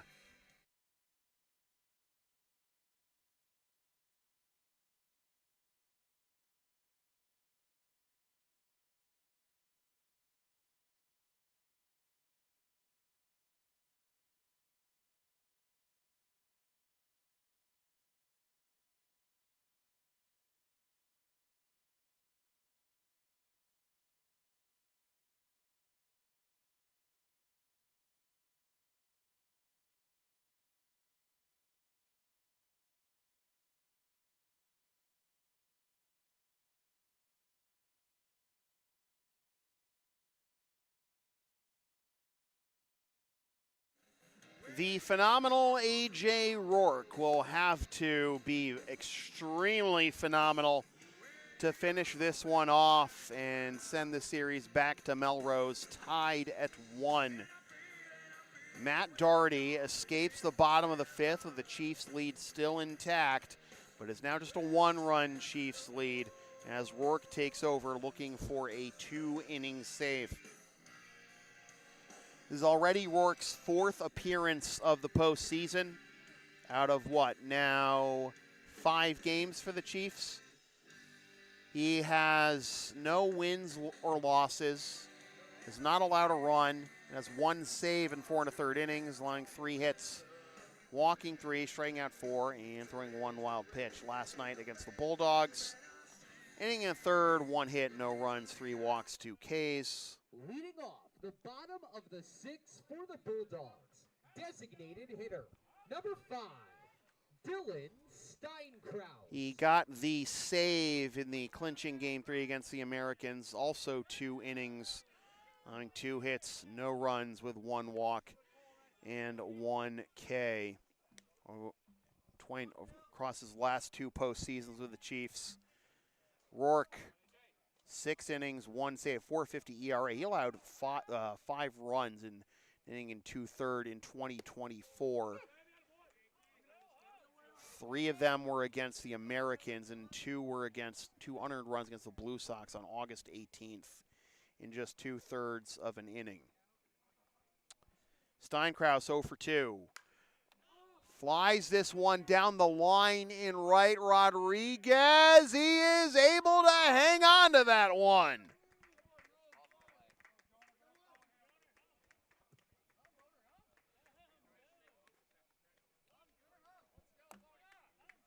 The extra hitter, number 55, Jonah Weinstein. Weinstein 0 for 1, ground into a fielder's choice to end the second. And Walkden scored. Walked to lead off that 5th and ended up scoring. In there for a strike.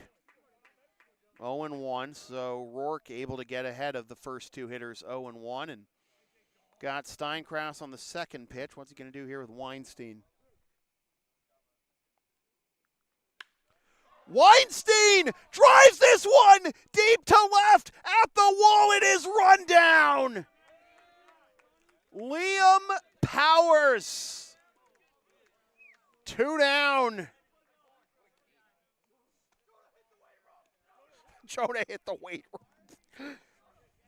The right fielder, number 81, Brett Stone. This is the secret weapon that the Bulldogs have. I don't think really any other team in the ICL does. They are the most engaged dugout from bell to bell.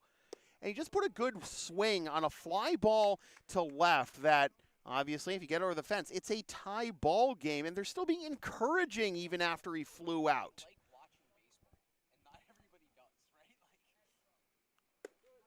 Like the Blue Sox have been so good for so long, but they are much more businesslike in the dugout. It's not like you can't get, encouraging words. And it's not like everyone is just like, locked in and silent, but they are much more businesslike and don't chirp as much as most other teams.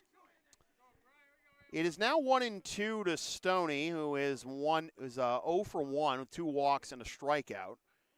Now Rourke, not O'Rourke.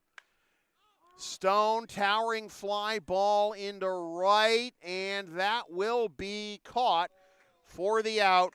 That retires the side. For the Bulldogs in the bottom of the 6th, no runs on no hits, no Chiefs errors, and no runners left on base. Time for the final inning here at Town Center Field. We reach the 7th.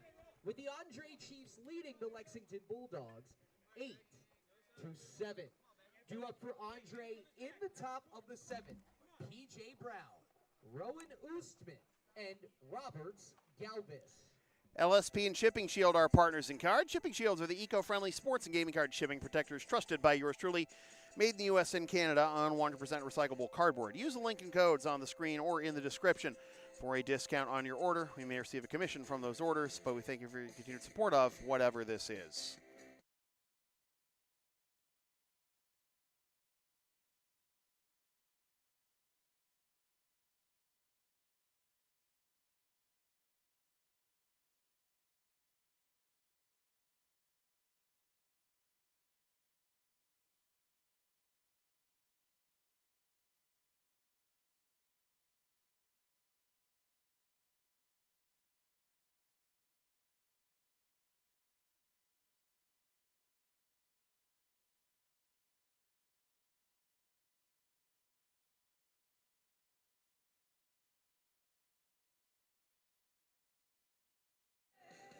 We talk about shutdown innings, and that was definitely won by A.J. Rourke, getting the side on just 8 pitches. The right fielder, number 27, P.J. Brown. But look at Greg Gentle into his 3rd inning of work, 25 pitches to this point. That misses outside 1-0, but he is allowed, he's faced the minimum through the first 2. Just the 1 base hit by Valdario, and he was retired on a strike him out, throw him out double play to end the 5th. But now he is behind P.J. Brown 2-0, and Brown with a 2-run double on the walk to the ground out to short. That is in there for a strike, and it is 2-1. The Chiefs led 8-0 after a buck and a half. Here's a liner into left field, down for a base hit, and Brown has been aboard 3 times now. Second hit. The shortstop, number 41, Rowan Oostman. So it was 8-0 Chiefs after a buck and a half, and then 1 in the first, 1 in the second, 1 in the fourth, and then 5 in the 5th for the Bulldogs. But boy, that 5th, did he go around? Appeal, he did. It is 0-1 to Oostman. Nick Favazzo says hi from work. But, boy, that 5th inning could have been even bigger were it not for a couple of clutch plays by Roberts Galvis at 3rd base. I feel like the same sentiment could be for the Chiefs back in that 2nd inning because they only did get 4 hits. They left a couple of guys on. Like, both of the big innings could have been a lot bigger. Oh, yeah. Only 4 hits leading to those, actually 8 runs in the first 2 innings.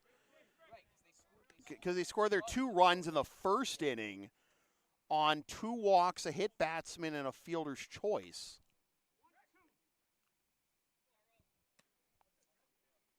One and 2 is the count with Brown at first. Misses up and away, 2-2. It's going to be a pivotal inning here. The Bulldogs clawing their way back within 1. A.J. Rourke shutting him down in the 6th. Broken bat. Drops on the infield. Bare hand, and he's going to eat it. Is Velis. So an infield single has it 1st and 2nd. Nobody out. That's a big one to get for Oostman, too. Talk about what he needs to get his confidence back here in the postseason. A bit of a slump to start, but now a base hit and a walk tonight. The 3rd baseman, number 43, Roberts Galvis. And Galvis, again, with 2 clutch plays defensively in that bottom of the 5th. You can imagine the Bulldogs might be looking for the save here were it not for his plays, especially that one where he was deep in the hole at 3rd and came home for the tag out of Emilio Burnt. It is 1-0 to Galvis, who squared his first time. He's going to square again. Gets it up the 3rd baseline, but that'll be foul. Make it 1-1. Galvis, single and a run scored in the 2nd, a ground out also in the 2nd, and a strikeout looking to end the 4th. It was Whalen for the 1st inning and 2/3.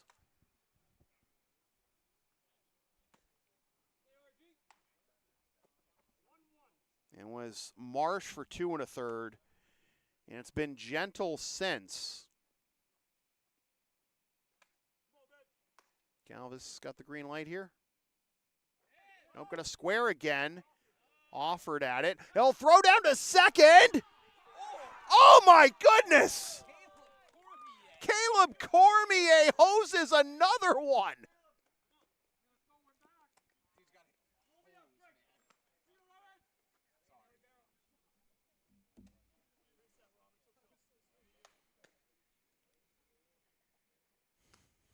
Wow.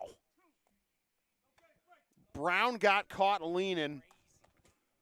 1-2 now with one out and a runner at first.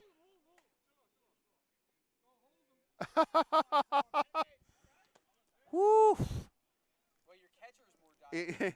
Cormier was calling Hanky back to the bag. He was playing behind the runner at first, Ostman. Runner goes, and it's fouled off.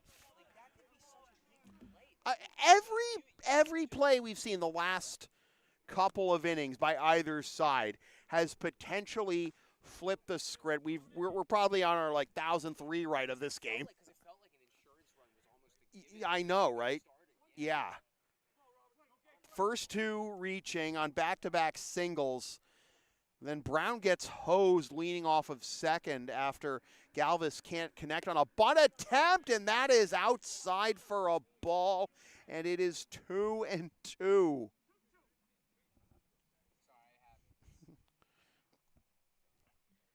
Yeah. Radar can be a little finicky out there. 2-2.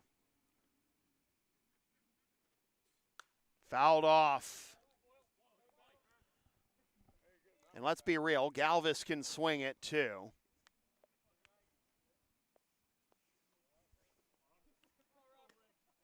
Best thing you can do here if you're Galvis is get on base any way you can. Just stay out, even if you just strike out or pop out. Stay out of the double play.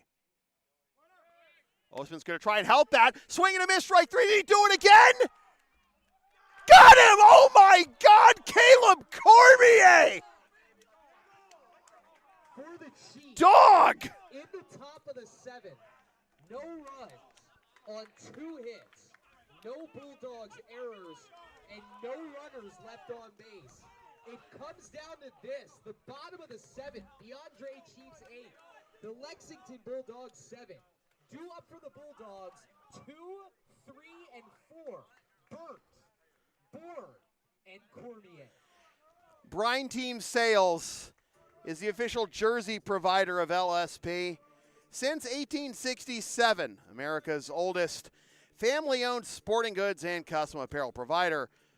Plenty of great brand names to choose from, including Under Armour, Bauer, Mizuno, Rawlings, and more. Use promo code Brian's Love Sports for 20% off regular price in-stock items at brineteamsales.com.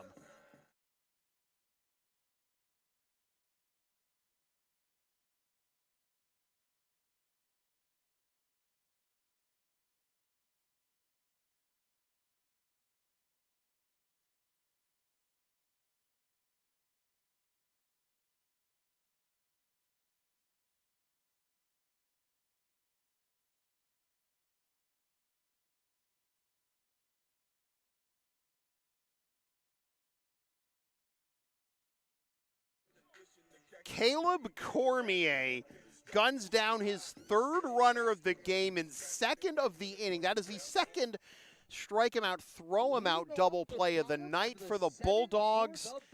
That inning looked like it was going to result in at least one insurance run for the Chiefs. Instead, it results in nothing. But A.J. Rourke, if he can have a repeat of his 6th inning in which he got the side on just 8 pitches, will even this series. Emilio Burt to lead things off. RBI single last time up as part of that 5-run bottom of the 5th that brought the Bulldogs within 1. It's been 7 unanswered by the Bulldogs since the Chiefs led 8-0 after a $1.50. Burt takes a strike. It is 1-1. It's Burnt, Ian Bourne, and Caleb Cormier. Due up here in the bottom of the 7th. Burnt into left field. That'll get down into the corner. He's on his way to second with a leadoff double.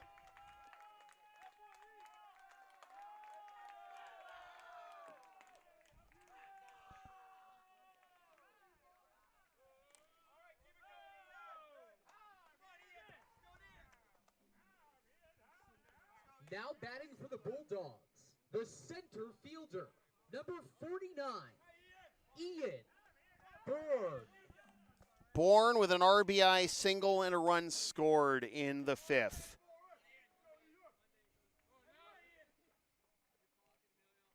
Rourke looks at second.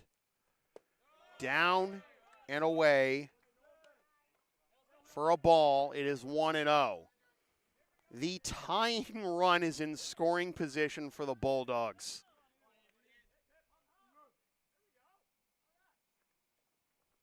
Grounder right side, into right field, base hit! They're gonna put, no, Burt nearly ran the stop sign, now the throw is offline! Here comes Burt! Tie game!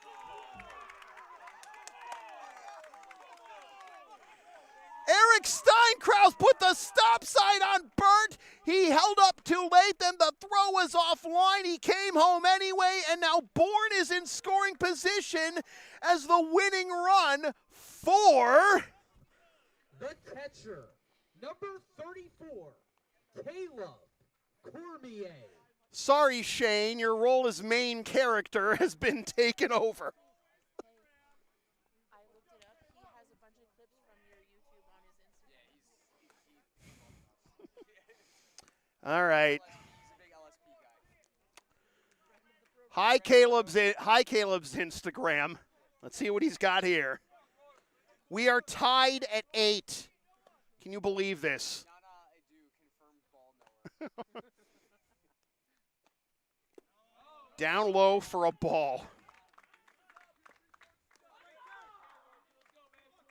Are you not entertained? The Bulldogs always thought they were going to win this game even when they were losing 8-0. When Jaden Vellis said it's not.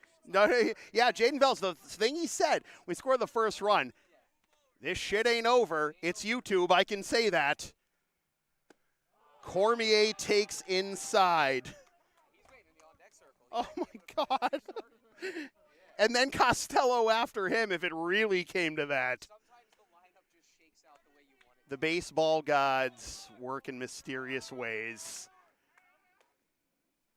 That goes behind Cormier, and now to third as the winning run is Ian Bourne.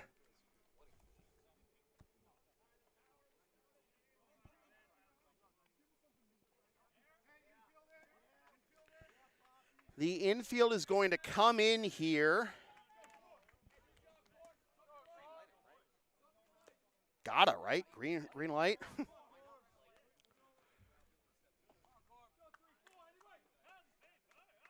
Winning run 90 feet away. It's 3-0 to Cormier. The infield is in. This is a game that the Andre Chiefs led 8-0 after a buck and a half.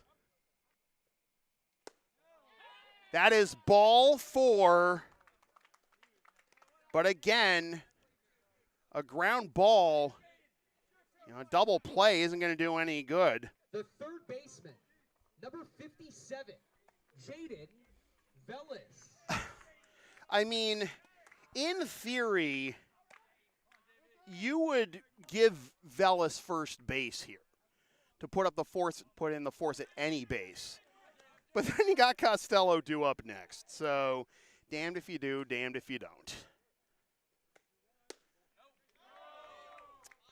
Ball 1, and it's like the dugout is the 10th man for the Bulldogs. It was like a Texas A&M home game here. Ball 5.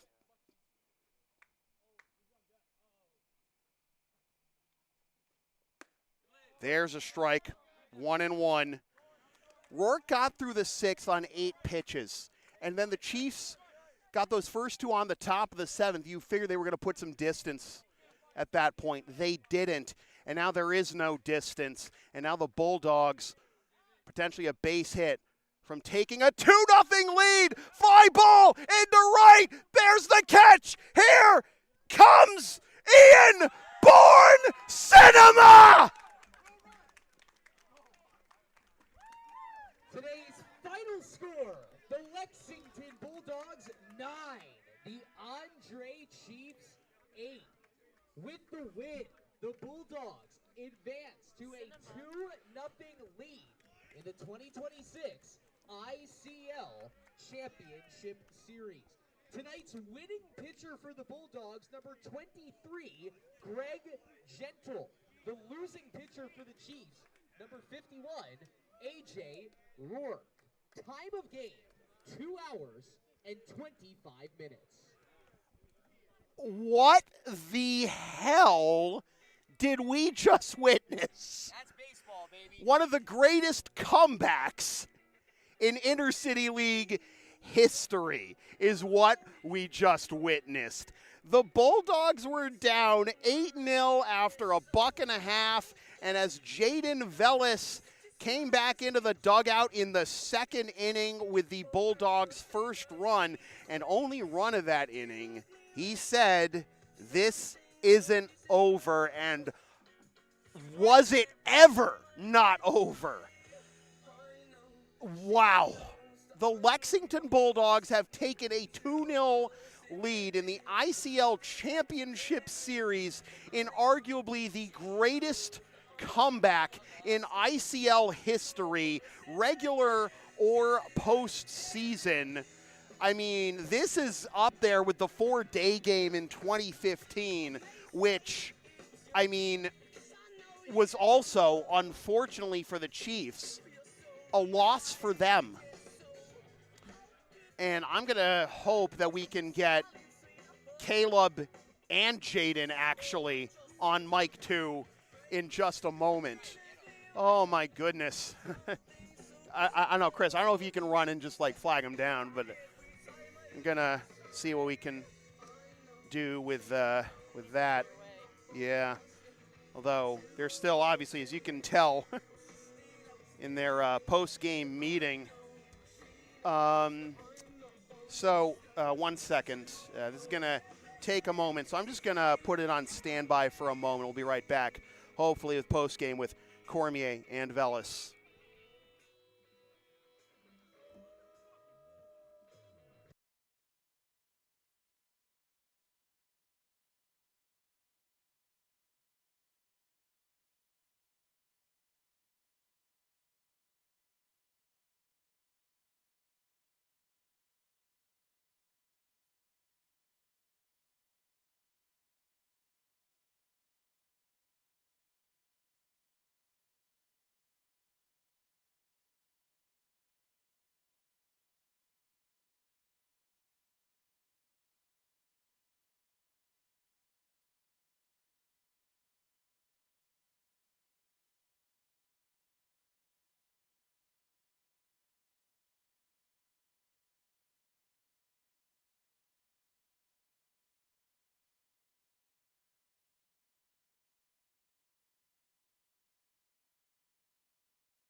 Turn around, yeah, and then I'll into the display. I can take care of that, though. That's fine. Yeah.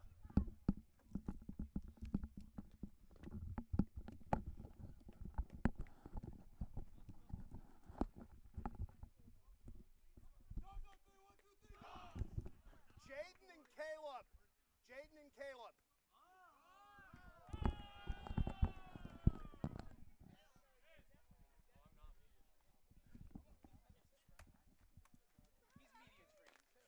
Don't let him tell you. You might have to back up. Just be careful of the wire. Just make sure Jaden's coming up over there.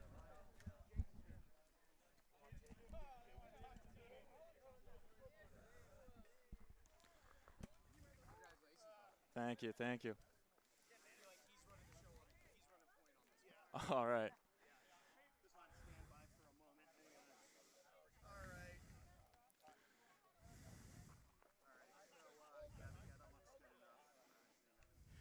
That's what happened. Never mind. Hang on a second. Sorry. I'm stupid. Yes, indeed, I'm stupid. She puts up with this all the time. Caleb Cormier, friend of the program, and maybe the new main character of this series. 3 hoses in the game, 2 in the top of the 7th. Listen, we're going to have Jaden on in a minute, but he said as he scored the first run back in the second when it only made it 8-1, this wasn't over. Chris and I were talking about how talkative your dugout is, win or lose, all season long. Is that the secret ingredient, or what is it that led to this impossible comeback? Yeah, we have a lot of fun out there. It all starts with Nick Favazzo. He really brings a lot of energy. He wasn't here today. He's at work. He's at work, but he's also in the chat, too. Yeah, he's in the chat, I'm sure. He was in the chat during the game He was in the day. chat in the field, dog. Honestly. But, we keep it really loose. This is my first year here. It was from the beginning. I knew it was a fun place to be, and glad we could do this. That 5th inning, you get the 5 runs, but it obviously could have been more. How do you – and especially – and then after AJ shuts you guys down in order on 8 pitches in the 6th, that can easily quell a team's momentum. How do you keep the fire stirring in those situations? Yeah, you got to just take it one pitch at a time, every at-bat, every play in the field. We're always looking to find extra outs, try to throw guys out, find ways to get back in the dugout and keep hitting. What do you think was the biggest individual moment of this entire comeback? Was it Jaden's first run? Was it any single part of the 5th? When did you know we're going to do this? I can't really point to any one moment. I think we, as a team, we know we're never out, so we were just fighting the whole time, knew it was going to come back to us. Everyone thought we had a shot the whole way. And I just want to touch on the pitching performance by Greg Gentle. I mean, Chase Carter last night had his first outing in a month and shoved. And then Greg comes in, 3 scoreless, faces the minimum. And, again, his first outing in a month, he had only pitched 1 inning in the regular season. How important is it to have these pitching performances from guys who haven't worked much at all in the year or hadn't worked in a while? How encouraging is that? It's great to see. I think we're one of the deepest bullpens in the league. I think we have the deepest staff in the league. We got guys who can throw all sorts of different pitches anytime, any place. So, yeah, I think it's huge. I know Chase he wasn't pitching here, but he was throwing in the Futures League. That was huge for him. He couldn't pass that up, but glad to have him back, and he's probably going to throw again in this series, so I'm excited. He's got 2 days off to rest. Is Jaden camera shy, or what's going on? I think he's over. We can get him back All right. over here. Jaden, Avanti.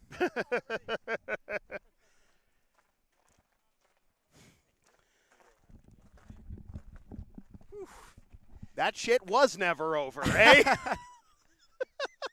You heard that, did you? The whole internet did. Don't worry, it's YouTube. We can say that. That's good. But yeah, you score 3 runs, you drive in the winning run with the sac fly. I'll ask you the same thing that I asked Caleb.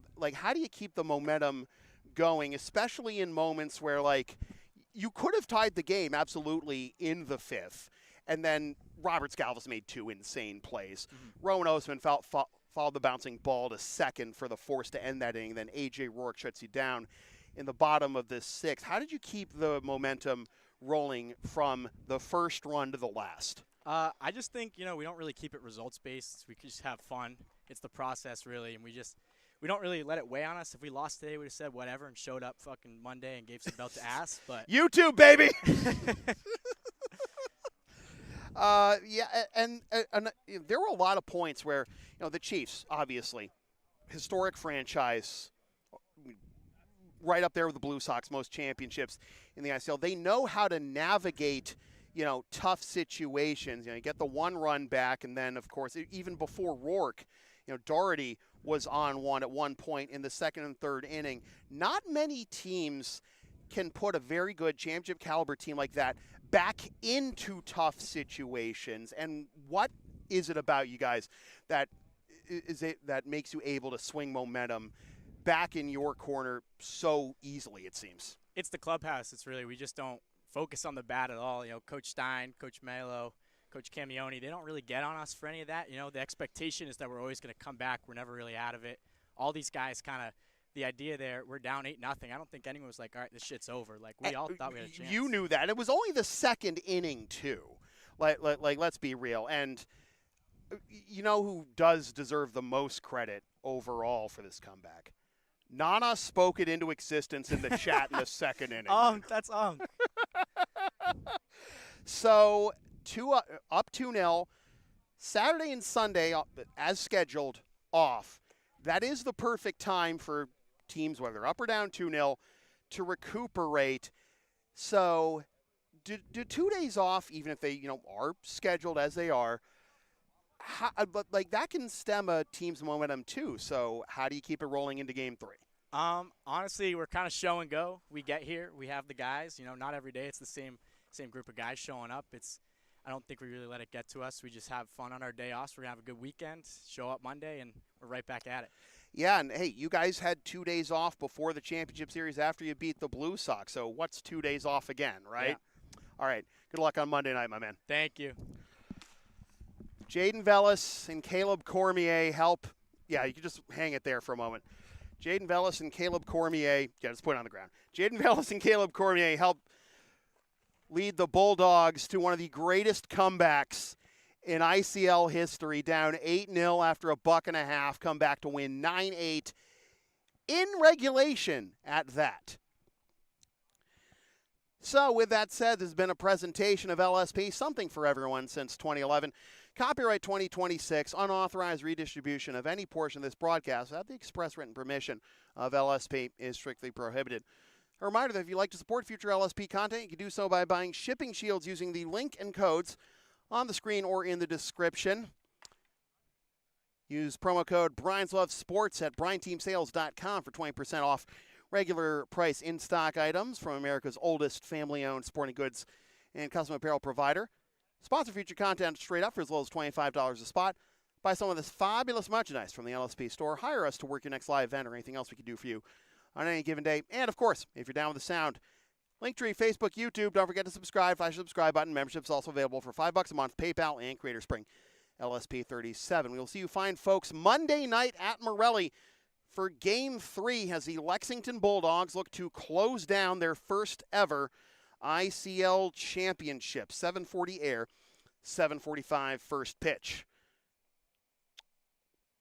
So once again, the final score from center field at Lexington High School in Lexington, Mass. It is the Lexington Bulldogs somehow 9 and the Andre Chiefs 8 for Chris Del Sordo, Caleb Cormier, Jaden Vells, and all my very rowdy friends here at LHS. My name is Sam Feely, reminding you forever and always, freelance isn't free. Thanks for tuning in. Fresh for 2026.